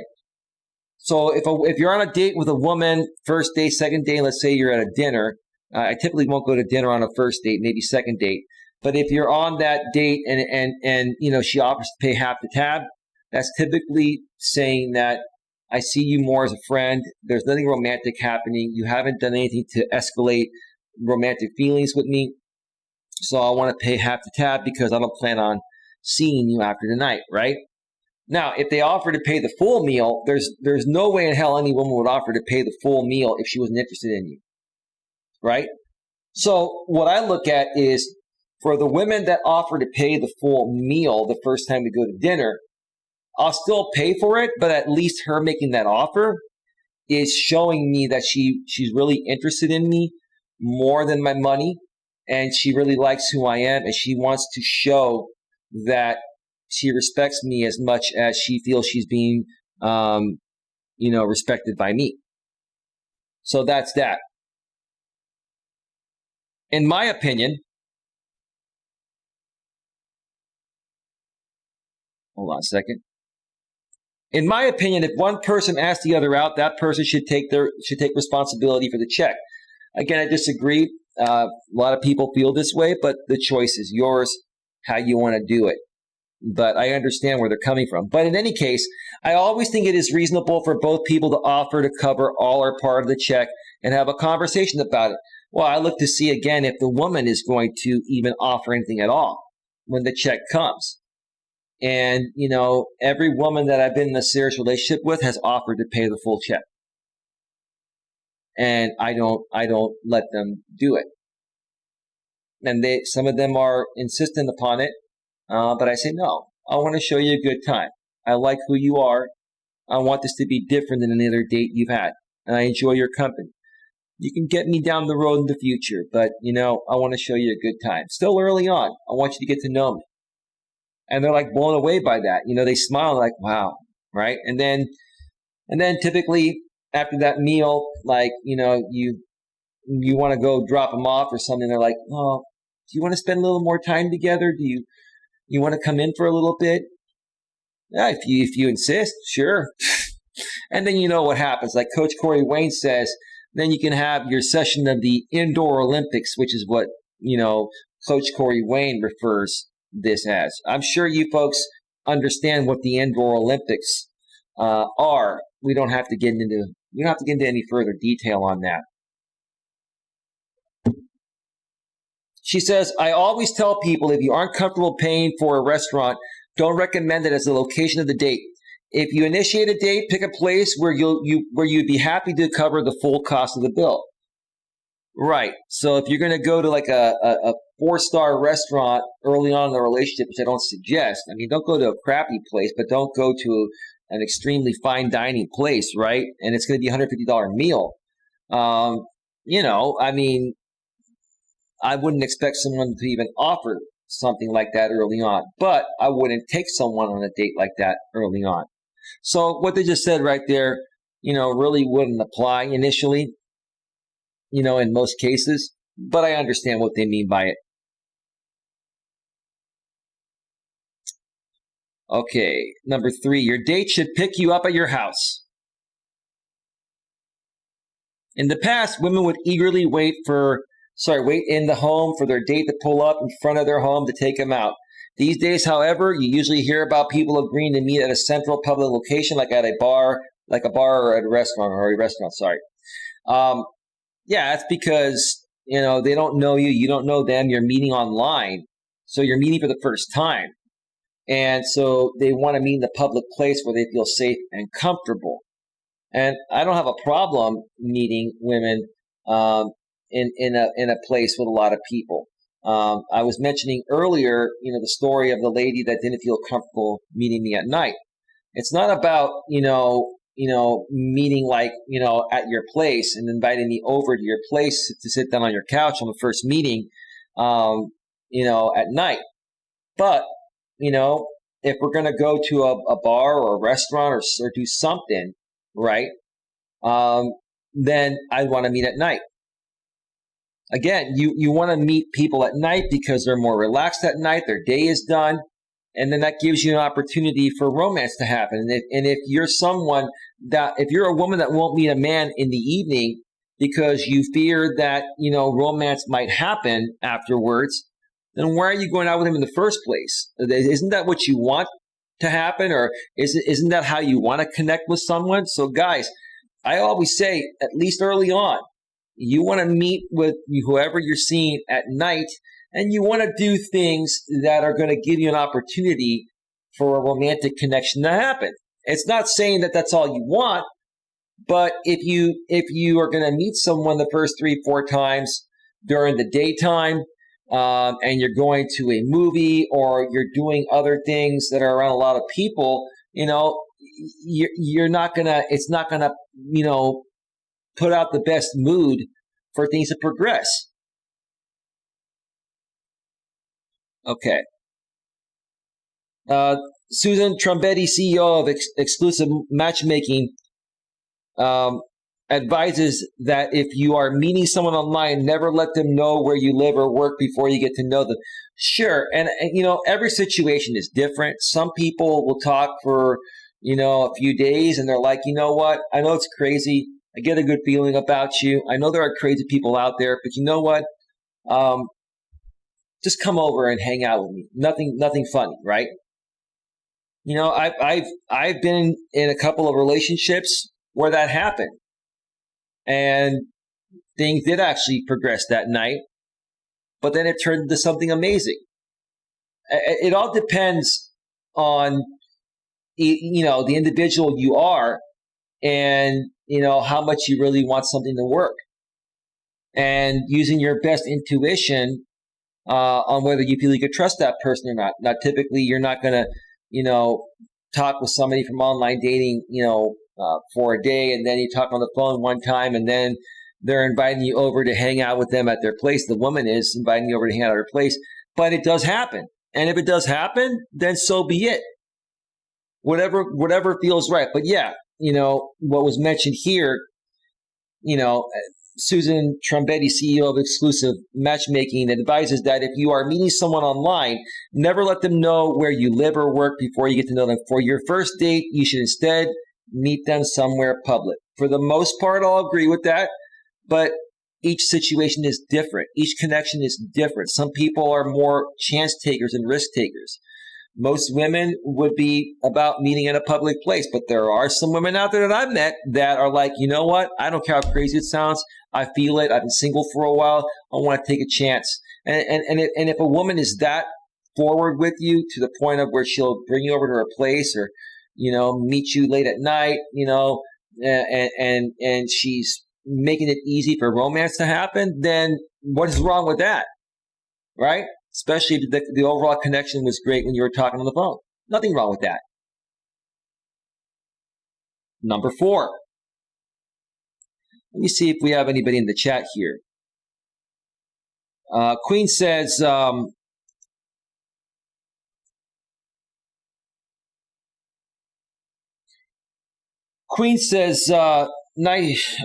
What is Bumble? Bumble is just it's a dating app, Queen. It's a dating app like Match.com, Plenty of Fish, OkCupid, and it's just a different type of dating app where the woman has to initiate contacting you first in order for you to connect. So that's that. All right. Let's continue here. Women should reach out first. Sure, it is nice to be pursued. After all, it shows that they truly care about you. But outdated rules had it that women could never be the ones to reach out first. They always had to wait for their love interest to call or write them. Nowadays, like the way men would be able to get a date with a woman or start dating a woman would be to overly pursue them, right? And put them on a pedestal and buy them flowers all the time, right? Now, if you do those things nowadays, which is what I'm trying to say, it'll repel the woman. It'll have the opposite effect. Now, like I said earlier, you have to initially, as a man, still, in most cases, be the one to make the first move and to do a little bit of pursuing in the beginning. But if she starts showing interest, then you got to back off and let her reach out to you. But nothing wrong with a woman pursuing nowadays. Nothing wrong with a woman pursuing nowadays. But like I also said earlier, what I'm trying to say is that for the women that are pursuing a man early on, show your interest and make it apparent, but don't overdo it either, because then it can become overbearing even for the man, no matter how hot and sexy you are or great of a personality you are. Let's see. They always had to wait for their love interest to call or write them, like I said earlier, or a minute ago. Trombetti says this is not necessary in modern dating. If you want to talk to someone, do it. Right. These BS rules, I got to wait 3 days. I got to wait 2 days. I got to, I can't, do this, do that. Now, there is a lot of truth to where if a man overly pursues, overly texts, or overly reaches out, that it would turn the woman off. Again, in my opinion, it has to be the woman's idea. Once you establish something, you should let her reach out most of the time. But in all honesty, everyone is different. And, some women want a man that pursues a little bit more than the average man, and some women don't. You just have to kind of feel it out and see what works best for your situation. You want to talk to someone, do it, as long as you aren't always the one to make the contact first. Yeah, well, with my ex, Dana, I used to always talk with her about, coaching methods and modern dating and all that, right? And I used to even tell her early on, I said, look, all you have to do is reach out to me when you're free. And, I'll get back to you as soon as possible. And then we'll talk on the phone and we'll set a date, right? But after like a year of that, she asked me one time we were together. She's like, why am I always the one that, reaches out to you? And why am I always the one to make first contact? And I asked her, I said, well, Dana, how's it been working so far? Do you like all the trips we've been on? Do you like our romance and intimacy? Do you like what we have? She's like, oh, everything's great, but I just want to know why you won't reach out to me first. Well, I said, babe, look, it's not that I don't want to reach out to you first. It's the fact that when men overly pursue, and it's not the woman's idea to be the one reaching out, a lot of times, women will just, look at that as weak, needy, desperate, and insecure, and it just won't work out. And she goes, well, I know you're not that way, and I really would appreciate if you could reach out to me every now and then at least, right? So that's when you're doing the right thing. When your woman questions you about that, she's wondering why you're not reaching out at all, and she's always reaching out. Now, don't get me wrong, her and I would communicate every day, but she would be the one that would text me, hey, babe, how's your day going? That's going great. All right, are we on for 10 o'clock by phone tonight? Sure. No problem, right? That's it, right? So what I ended up doing was I said, okay, I'll tell you what. I'll reach out to you one day every week, and then you do the rest. She goes, okay, that's fine. That'll work for me. If you want to reach out more to me, you can. I said, if there's a need to reach out to you in the middle of the day where we're working, right? You're doing your job, I'm doing mine, no problem. But babe, we don't have a problem with communication. Let's not try to fix fix something that isn't broken, right? So yeah. So anyway, there's nothing wrong with letting someone know you're thinking about them. Not a problem at all. But I'll tell you, in a relationship between a man and a woman, it's always better when the woman reaches out because, it's her idea, right? And then all you have to do is get back to her and say, hey, thinking about you too, babe. Nice to hear from you, right? It's not that we're lazy as men to not reach out and say, hey, babe, we're thinking about you, but it's not the most masculine thing to initiate. When a woman initiates it, it's very feminine. And then when we feel your femininity, we appreciate that, we reciprocate that, right? Don't fix what's broken. Don't fix what's not broken. That's what I'm trying to say. Don't fix what's not broken. On the other hand, Trombetti says if you notice you're always the one to reach out first, then that might be a sign of a bigger issue. No, it's not. This was a woman stating this. And I love how men and women think differently. It's not a bigger issue as long as the line of communication is there, right? It only becomes an issue if one side is always the one reaching out and the other side doesn't respond at times to them reaching out. My ex would reach out to me and I'd respond to her all the time. And it worked great. There's nothing to fix. If it ain't broke, don't fix it, right? But yeah, go ahead and try it out the other way where you're the man and you're reaching out to your woman every day, 7 days a week, and see how quickly she starts to feel different, right? The thing that attracts women to men partially is also them wondering what you're doing when you're not around. That's why they say, hey, babe, how are you doing? What are you up to? They may be thinking in their head, I hope you're not out with a sexier woman doing something we do. No, babe, I'm working. I'm busting my ass to bring home the bacon so I can take you out, for a nice weekend getaway. That's all I'm doing. But if I'm the one always reaching out asking you what you're doing, it's going to get old. And that's just the way it works between men and women. If you don't believe me, you try it out. You be a man that pursues a woman 100% and see how long the relationship lasts. All right. It's not the sign of a bigger issue. I disagree with that. Number 5. Wait 3 days before contacting a new love interest. This is the worst one, or this is the worst thought here. This is what it used to be like. Yeah, you give someone your number at a bar, and then, or a woman gives you her number. You ask for a woman's number at the bar, and then, you wait 3 days before contacting her. I don't agree with that rule. I don't. If you wait 3 days and she's gonna be hooking up with some other guy, you're gonna be missing out. But let me check out the chat before I get to that.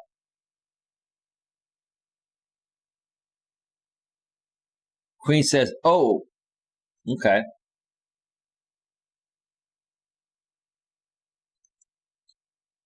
All right. The concept that you have to wait 3 days before contacting someone after a date so you don't seem too eager for another one is ancient history. I agree. I never believed in that concept anyway. I mean, look, if someone is into you, if you ask for a woman's number while you're out and she gives it to you without any resistance, she wants you to call her. What I would do is say, okay, cool, yeah, when is a good time to typically call you? I'd love to chat with you. She might say, well, yeah, I'm free tonight. You want to talk tonight?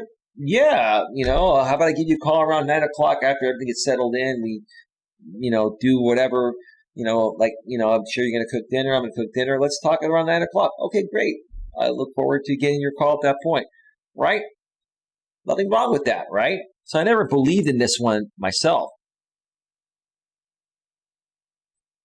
These days, waiting that long might lead someone to assume you're not interested. That's what I would think. Right. Right. If I give a woman my number and she didn't call me back either later that night or texted me back later that night or by the next morning, then I'm a forgotten soul. The way things are nowadays, information moving at the speed of light on these smartphones we have, no, you got to take action. And you got to take action immediately. But you got to also do it in a way to where you're not coming off weak, needy, desperate, insecure, especially if you're a man. And so they just move on to the next person. That's what happens, right? If you don't take action, they're going to move on to the next person. So why wait 3 days? Like I said, She'll be out with some other dude, or I'll be out with some other gal. Right. Trombetti explains that this concept stemmed from people trying to play hard to get. Right. Well, it's more than that. It's about men showing that they're strong and dominant and that they're not desperate for a woman. That's where it stems from.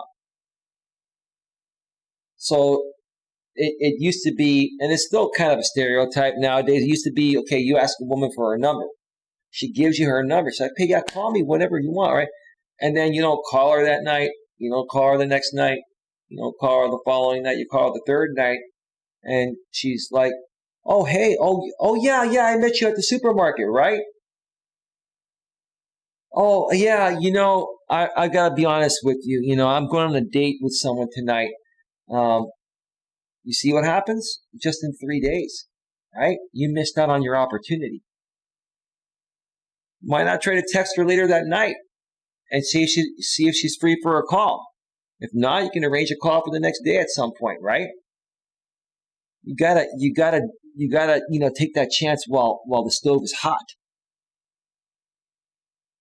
Not when it cools off. When the fire is burning, you gotta go for it. Number 6, don't have sex until at least the third date.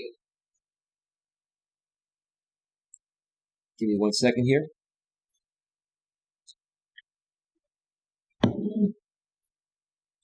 What is it with old-fashioned dating and rules of 3? Yeah, I hear you. Wait 3 days before calling, wait 3 days before you kiss or do whatever. Many people have heard about the third date rule, where you have to wait until at least the third date before having sex with someone. I don't believe in that. I've had it happen the first night a few times, and it turned into an amazing relationship. At least I know the woman's really into me. If she's willing to be that close with me, then she's really into me. Nothing wrong with that.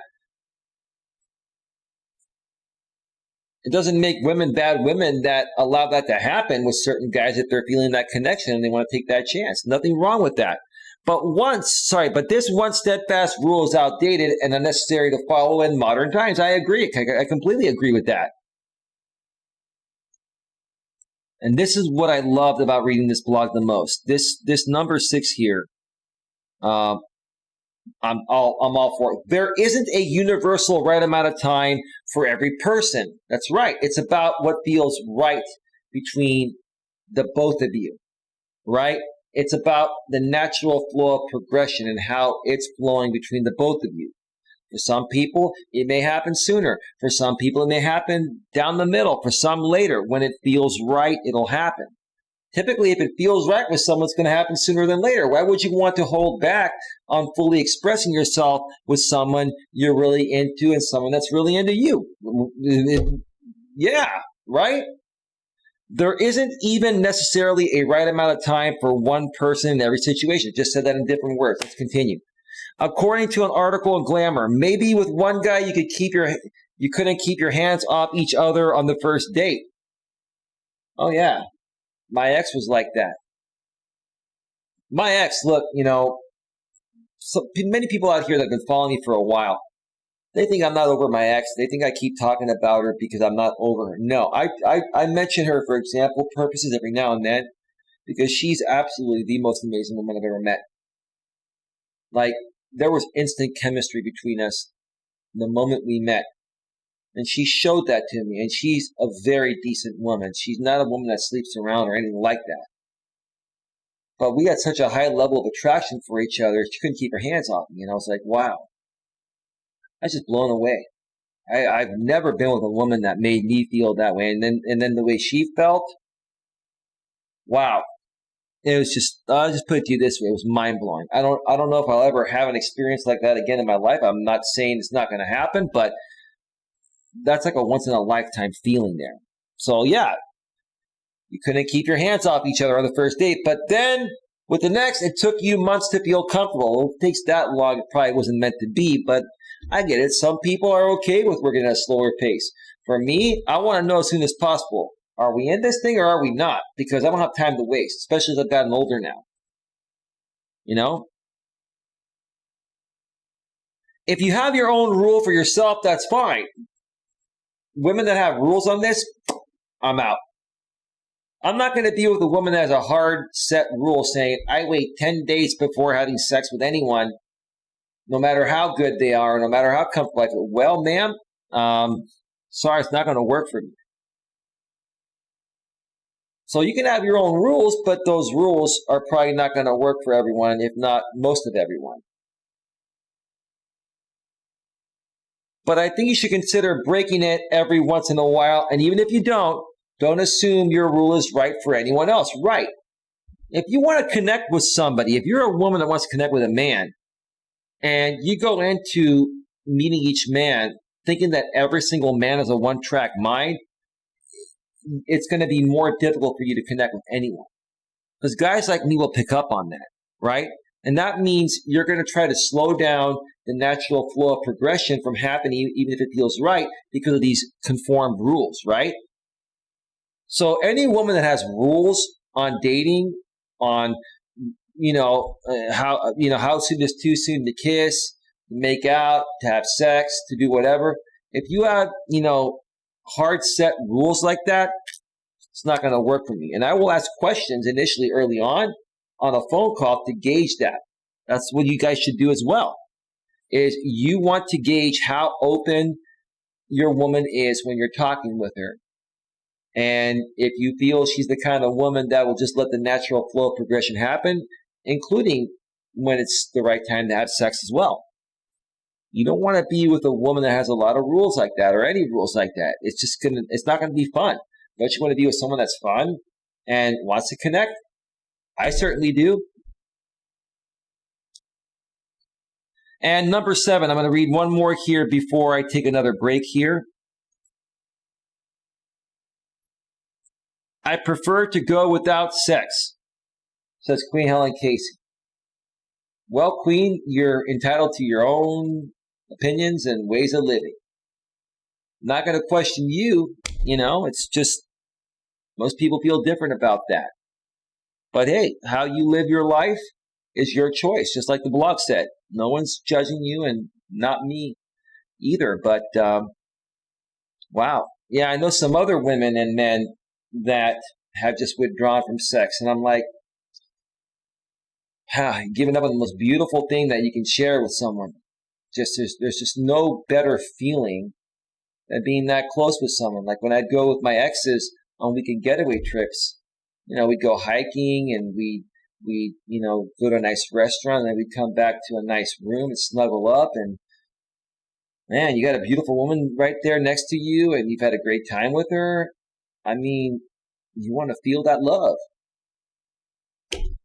But yeah, everyone's different. Everyone is different. And, if that's your hard set rule, then I can respect that. Wouldn't work for me, but I can respect that. But I appreciate you being honest. That's awesome. Number 7, always give someone a chance even if you aren't interested. I can't stand this one. This is what a lot of women will do, is they'll just still go on a date with someone they've been talking with, on the phone, just because they've invested time to talk with them, when they know more than likely it's not going to work out. And a lot of times those women just want to get out for a night, get a free meal or whatever. I'm not into that. In the past, sorry. All right. It keeps going off the screen there. There we go. In the past, women have been pressured to accept any date invitation. That's because in the past, women were dependent on a man for survival. In the days of traditionalism, they're no longer dependent on a man for survival in most cases. So now women have more options. As the old saying goes, you have to kiss a lot of frogs before you find your prince. So nowadays, you have to kiss an army of frogs before you find your prince, and vice versa. Women were encouraged to give every possible suitor a chance because they were dependent on a man for survival back then. Now they're not. They're making their own money. They've been liberated, like I've been saying, all along. In other streams, that is. And even if the first date didn't go well, a second one as well. So if the first date didn't go well and there's no chemistry there, I certainly wouldn't go on a second date with a woman. But if I was into her and she wasn't into me, but she led me on to believe she was still into me to get a second date and she wasn't, when her true feelings would come out, I'd feel like my time's being wasted. But see, as I've gotten older, I've learned to pick up on how women are feeling. I've learned to look at their reaction, their facial expressions. If women are really into you, they're going to want to be close to you. They're going to want to touch your arm. Like, if women really like a man, they are going to want to be intimate with him more than the man's going to want to be intimate with them. That's just the way it is. So for me, I'm always just like, kicking back, relaxing, and taking my time.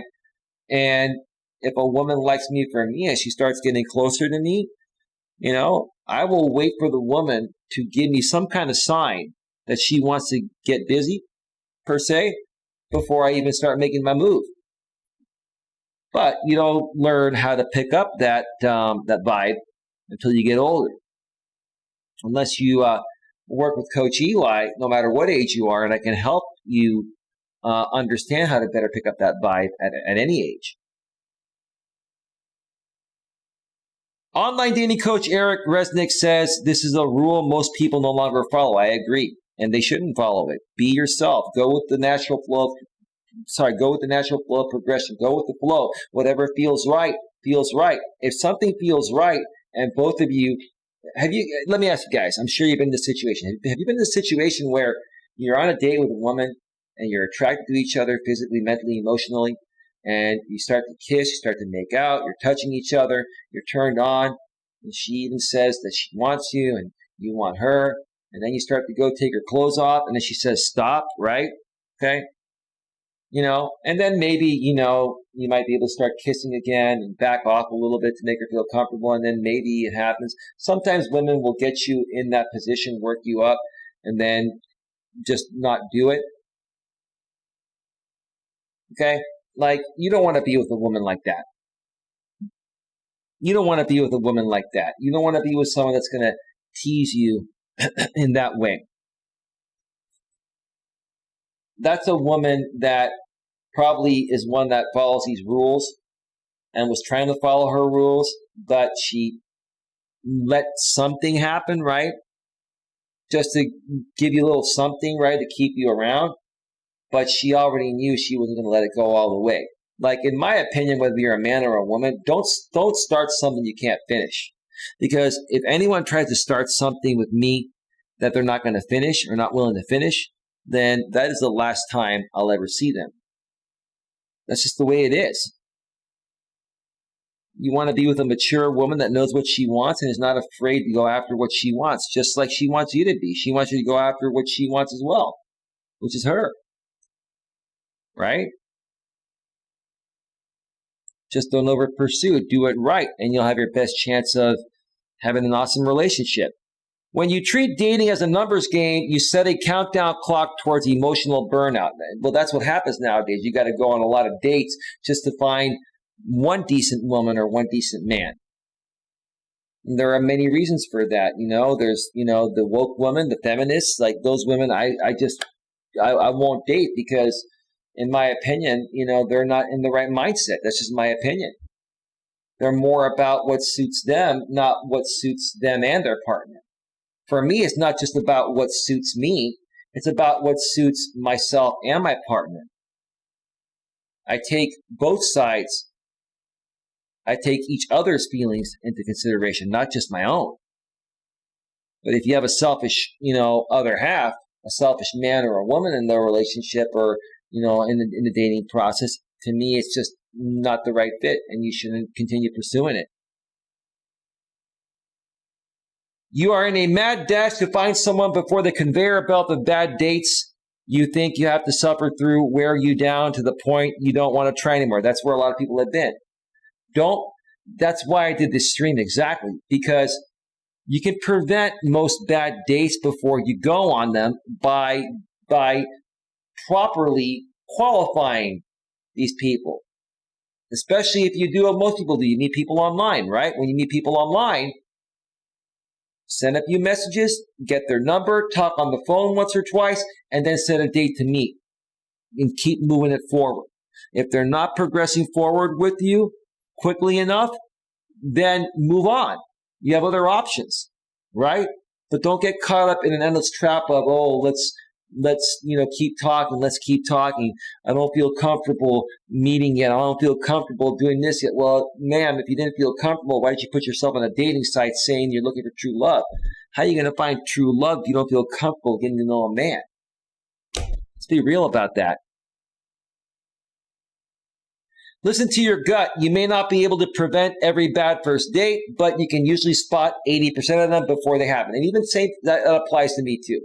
And when those 20%ers, slip through my stellar radar, that pisses me off even more. But I still don't let it get to me for that long. It gets to me for maybe an hour or two, and then I move on, and I continue pursuing what I want.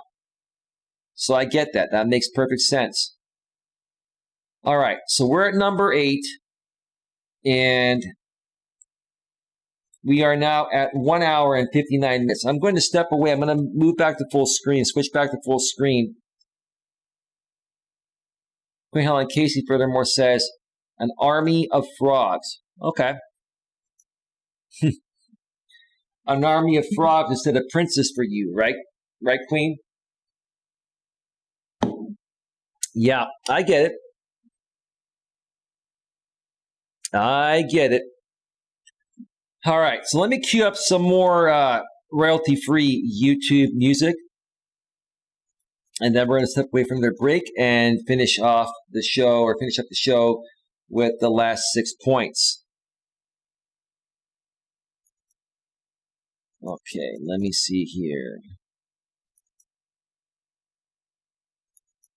All right, music is all queued up. Folks, we'll be back in about 5 to 7 or 8 minutes to wrap up this show with the last 6 points. See you when I get back. Do not go anywhere.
you have magic.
Pump it up, move it all around, shake it all about, move it up, move it up, move it up, move it up, move it up, yeah!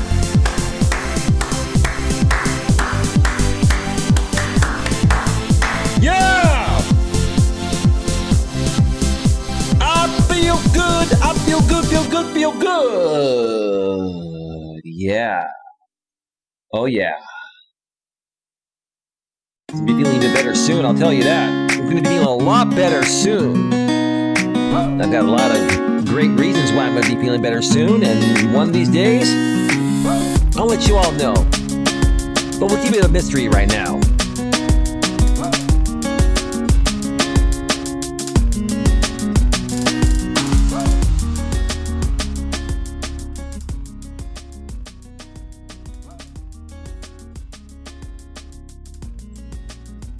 Yeah. Oh yeah. You like the background? This is a background on a deck in Greece. And I'm not from Greece. I was born here in the States, but my family is from Greece, so I'm Greek. But this is the country where my roots stem from, all right? There we go. There we go. There we go. There we go. There we go. All right. Welcome back to Navigating the Modern World with Coach Eli, live here on YouTube. I'm glad you could all join me here today on this wonderful Thursday evening. It is 9:21 p.m. Eastern Daylight Time, 6:21 p.m. Pacific Daylight Time. In my neck of the woods, I'm on the West Coast. Gotta love the West Coast. You know, some people out there that I've known in the past used to say that East Coast is the best coast. Obviously, when you live there, that's what you're going to think. When I live on the West Coast, I'm going to say, well, West Coast is the best coast. It's all good. It's all good. You know, every part of the U.S. is special in its own special way. Every part of the world has its own special significance. So we'll just leave it at that and just move forward. But again, glad you can all join me here today. Today we are discussing, before you go on your next date, watch this. Before you go on your date, watch this, meaning watch this entire stream. You're going to learn a lot, folks. And if you apply the message that I share, if you apply the methods that I share and teach, I promise you, it'll make a big difference in your success. That doesn't mean you're going to be successful the first time in getting what you want, but it's going to allow you to make better decisions and eliminate things that aren't right for you, so that way you can focus on the things that will get you somewhere. Half the battle is not having your time wasted. So when you can learn methods that are going to prevent you from having your time wasted, again, you're going to have more energy to focus on things that were meant to work for you, right? I'm also teaching you folks how to avoid bad dates. Yes, how to avoid bad dates. That's what this is all about, and that's what the thumbnail says. I love the thumbnail today. It has a picture of a broken heart with a Band-Aid over it. You like that thumbnail, Queen? You get a chance to see it? Pretty good, huh?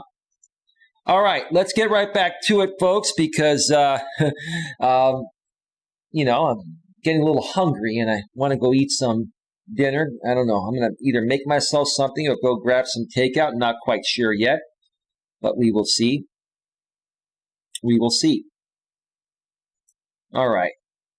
Let's get back to the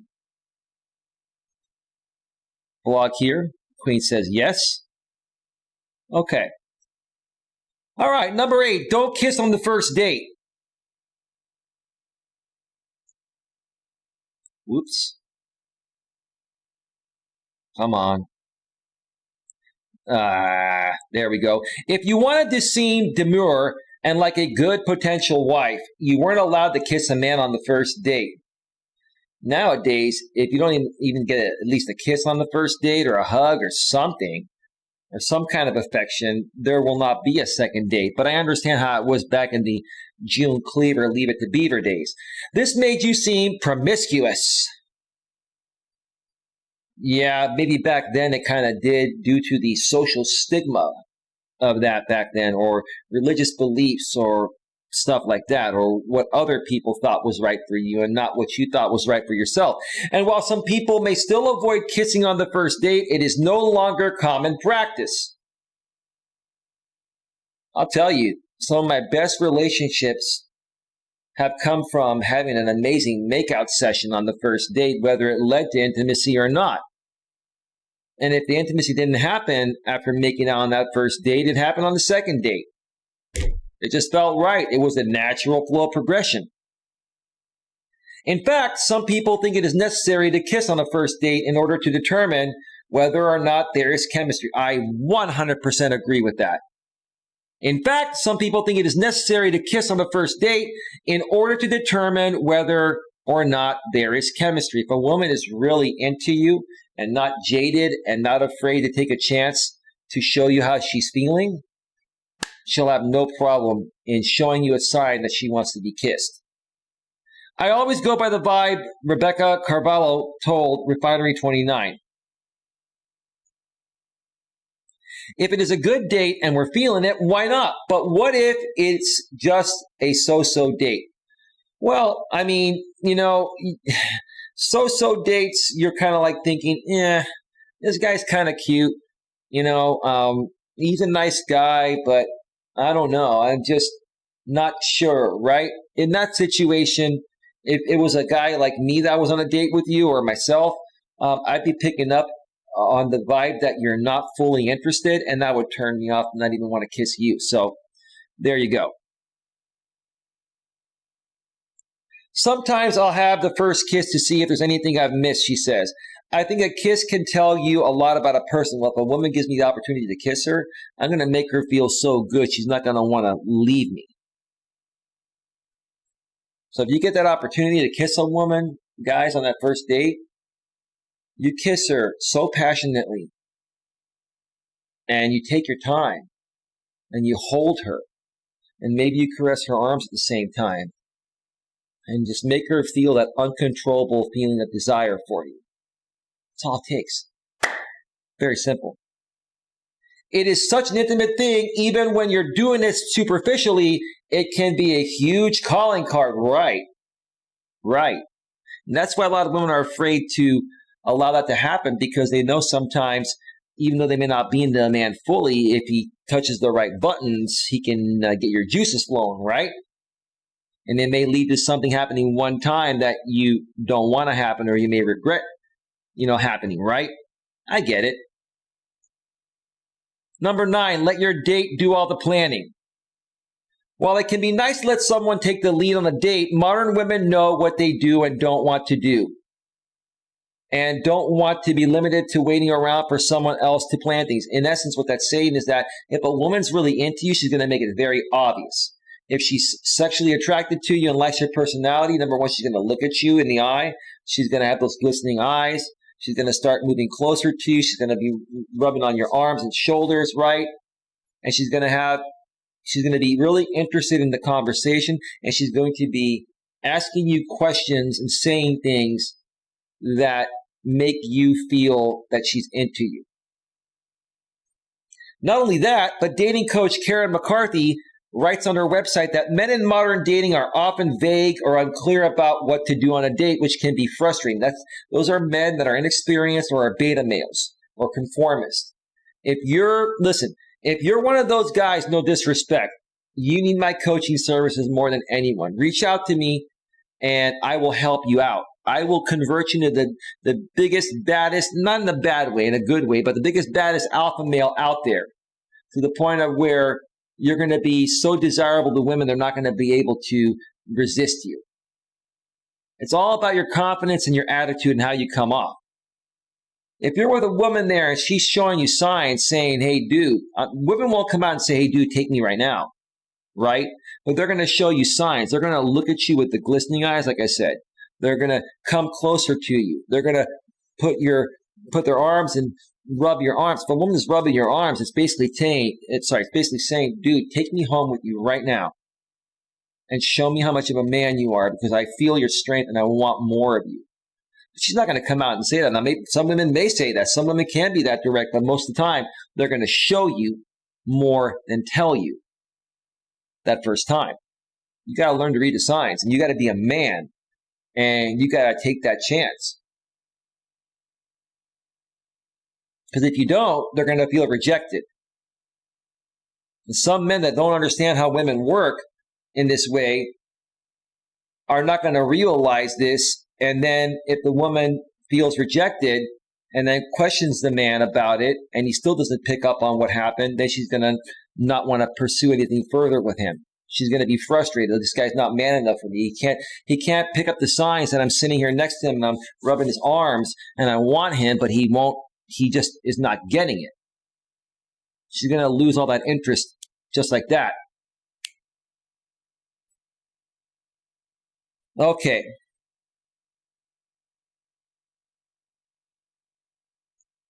If you are dating online and you feel more comfortable choosing the local spot, then you can suggest that, she says. Sure. What I like to do on a first date typically is go on a walk or go on a hike. Because if it doesn't work out, then at least I got some exercise in and I got to go out and release some endorphins, right? And then if it, feels right and they want to see you again and you want to see them after, the first meeting, then the second date you can go to dinner and do all that stuff. If you go on a walk or a hike with a woman, it costs you no money, doesn't waste a lot of time, and you get exercise. You get something out of it regardless of how it ends up, being, right? But then if it goes to a second date, if she reaches out to you and says, hey, I had a great time, or you reach out to her and say, hey, I had a great time today. How do you feel? Oh, I had a great time too. Would you like to see each other again, right? You might say as a man, yeah, I'd love to see you again, okay, great. Would you like to go to dinner on one of these nights? Let me know when you're free. And that's it. Then that second date, boom. You go to a nice dinner and then boom. Typically things will progress and escalate after that, as long as you read the signs and you know how to move forward as a man, and as long as you're a woman and you're into the man and you know how to show the man, that you're interested and you want him to get closer to you and want to start to, pretty much start to date him. All right. Also, if you've been dating a while, you can return the favor by suggesting a creative date, hopefully based on your shared interests: hiking, biking, going to dinner, going to a movie down the road. I don't suggest going to a movie on a first or second date. Typically, you're going to start doing those things once you're more established. But you know what I mean. Hang on one second here. Okay. There are no hard and fast rules about planning dates, just guiding principles. Right. You go with the flow. You go with the natural flow of progression. I've been saying that all along. Guys and gals out there, if you're going to learn one thing about this entire stream here that's going to help you the most, is go with the natural flow of progression. Let things happen when they're meant to happen. Okay? That includes everything, including intimacy. Let things happen. If you try to control things, it's over. It's not going to work. All right. Number 10, avoid discussing serious topics. Yeah, like feminism, right? Well, I will find out what a woman feels about feminism when I'm on the phone with her, because it's going to come up at some point regardless. And I don't want to be with a woke feminist type of woman. I want to be with a woman that is happy to have equal rights and is happy that feminism got her equal rights, but is not a woman that's going to be a conformist to the society's social stigma of how men should accept women nowadays. That's not a natural thing. But I get it. When you discuss serious topics, it can definitely ruin things. So why wouldn't you want to find that out before you meet someone, especially if it's from the online world, by having a phone conversation with them and asking them their opinion about this stuff, right? To spare you a lot of time and heartache down the road. Okay, hang on. In the past, many people would strongly caution against bringing up anything serious on the first date or even on the second or third. Keeping things light and airy was the key to making things work. Yeah, but here's the thing. Those things are going to come up at some point. And if you're looking for a serious commitment, why would you want to waste any time with someone that's going to flip out on you a week or two, a month or two or three down the road? Ask up front. That's the problem. God, she was such a nice woman and things were great. And I mentioned one thing about feminism and she gets all defensive and now she's annoyed at me and doesn't want to see me anymore. And all I've done is been a good guy. And all I want is to be appreciated as a man. And all I'm doing is appreciating her as a woman. I get it. Find out as soon as possible about everything. Keeping things light and airy was the key to making things work. But these days, serious conversations are sometimes necessary and a good way to decide if you should continue seeing someone. I just said that. I agree with that. But these days, serious conversations are sometimes necessary and a good way to decide if you should continue seeing someone. That's why you ask up front. If it's online dating, take it from the dating app or dating site to the phone as soon as possible and have an hour or two conversation and ask everything and see how they respond to you. If they're still interested in you after everything that you are curious about, then that's a good sign it's going to work.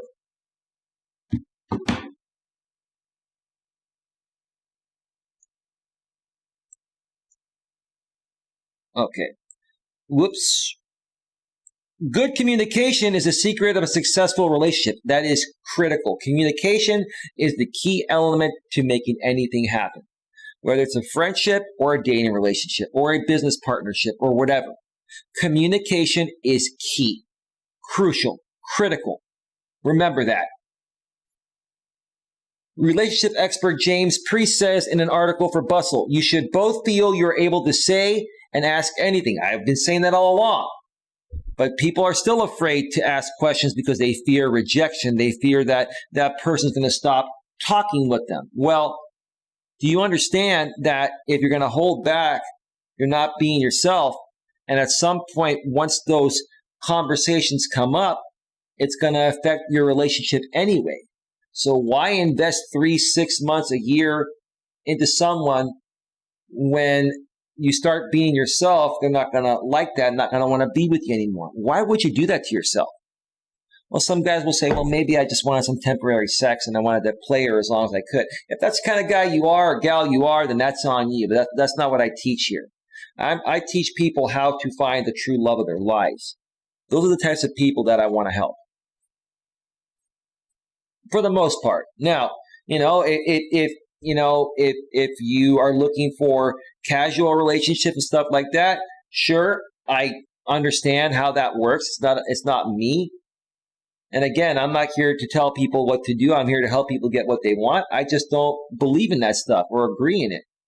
But I will say, if that's what you're looking for, something casual, be honest and upfront about it. Don't manipulate a man or a woman to think you want more just to keep them around to get what you temporarily want. That's what a lot of people do nowadays. And that's what makes the dating world more frustrating than it already is. So you should both feel you are able to say and ask anything without fear of them getting annoyed. If this is an issue, then you'll never be able to grow as a couple. Amen. I could not have said it better myself. Got just a few more here, folks. Men and women can't be friends. Well, that's not true, but if you're into someone romantically, being friends with them is not going to help you. In the world of old-fashioned dating, if it didn't work out with someone you had been romantically interested in or considered dating, you couldn't just be friends with them. But in the modern world, you see friendships develop between men and women all the time, regardless of previous romantic feelings.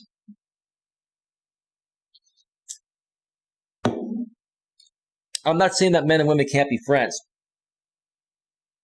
But if you're a man and you have romantic feelings for a woman, and then you accept the friendship with her because she doesn't want to be with you, thinking that that is going to get you the promised land? No. That's going to make you look like a beta conformist to this woman. It's going to basically make her lose a lot of respect for you. She'll think of you as a nice guy, and she will appreciate your friendship, or maybe not. She'll use you for what she needs. Maybe she needs a male girlfriend to talk to about her issues with other guys. Do you want to be that male girlfriend type of therapist for her? Or do you want to be making out with her and snuggling with her, right? So again, men and women can be friends, but it depends on the situation, and it depends how you feel about her. As a man, if you're like, okay, you know what? I truly have no romantic interest in this woman, and she has no romantic interest in me, but she's cool. I like talking with her, and we're good as friends. Just like, we would be with a same-sex friend. No problem. But in most cases, when people remain friends after something doesn't work out, typically one side or the other still is trying to keep that romantic flame going. So you got to be careful with this.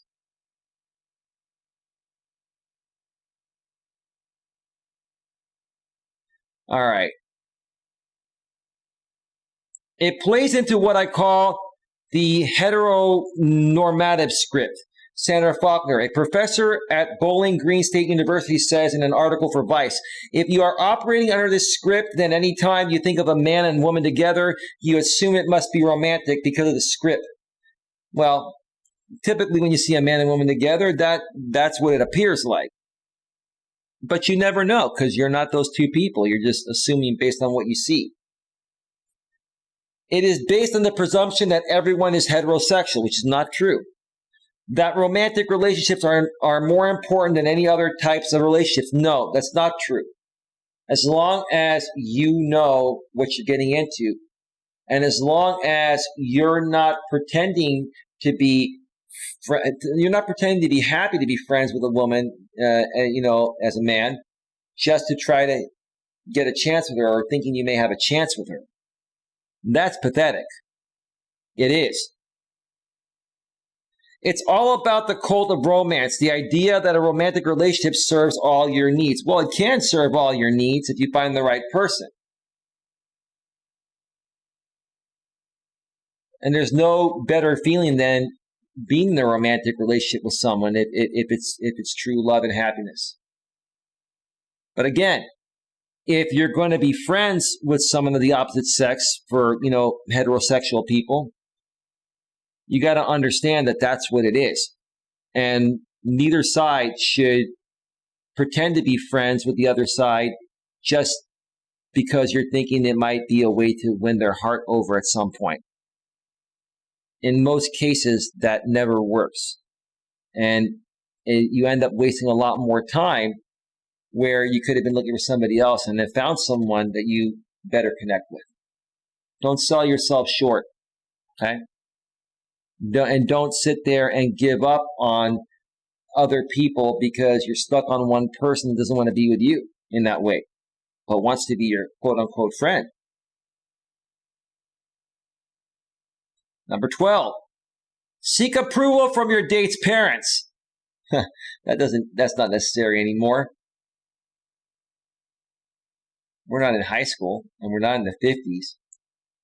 We've seen the scenes in countless old films. A young man has to nervously ask for the parental permission of a woman to court their daughter. That hasn't happened since high school for me, but then, you're in high school, you're teenagers. And then in the end, ask their permission to marry her. Well, yeah, I get it. It's not that way anymore.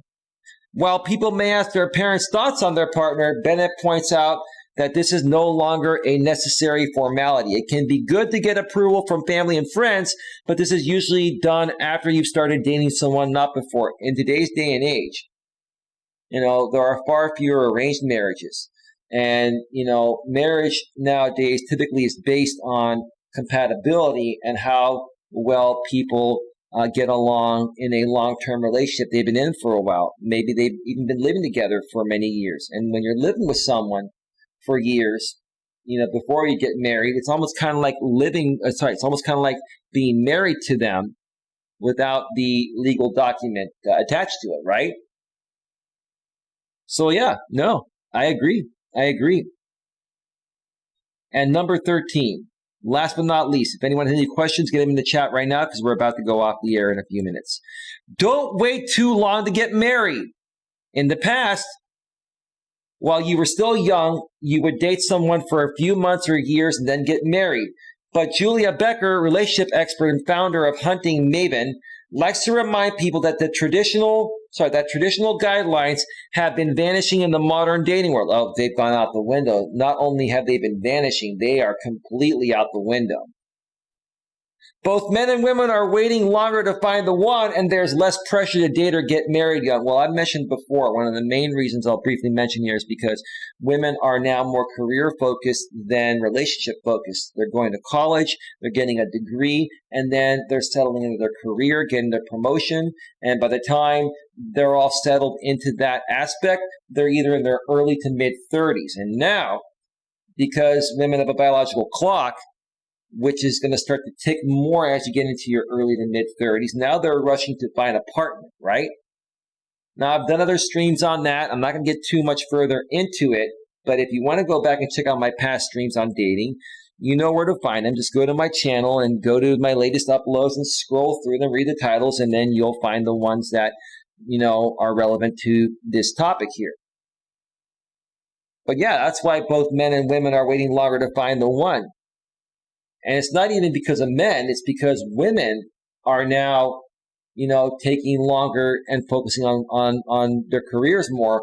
And again, like I've also mentioned in the past, what I've also noticed about modern women that are now in the workforce and career-oriented, they have more difficulty balancing out their work and their personal life. Another thing I can help you out with as a coach.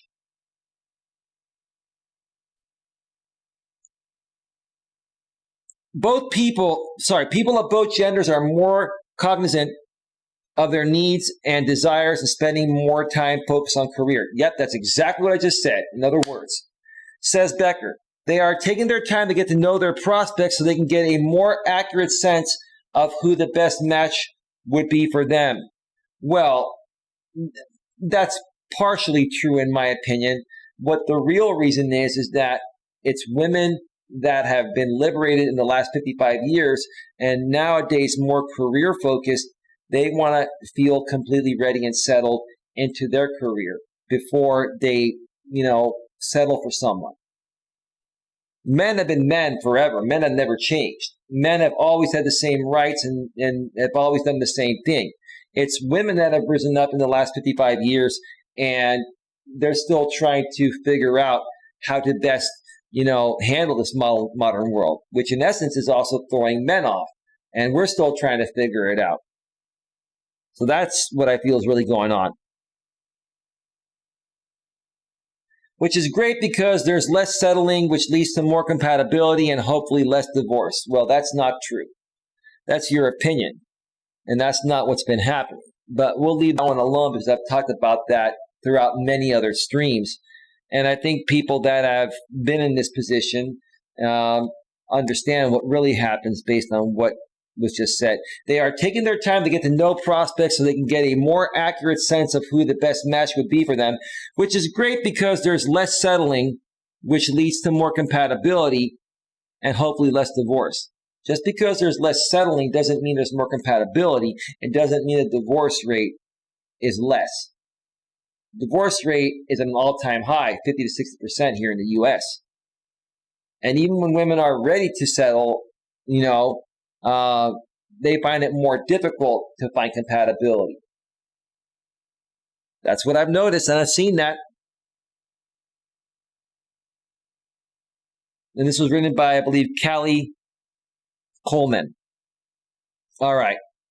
Let's go back to full screen here. Check out the chat one last time. There's an awesome blog.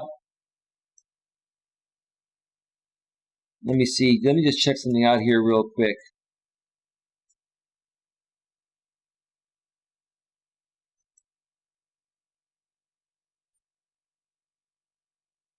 Okay. Nothing to respond to in the chat. All right, folks. I've been on the air now for 2 hours and 40 minutes, and I'm feeling hungry. I need to get something to eat.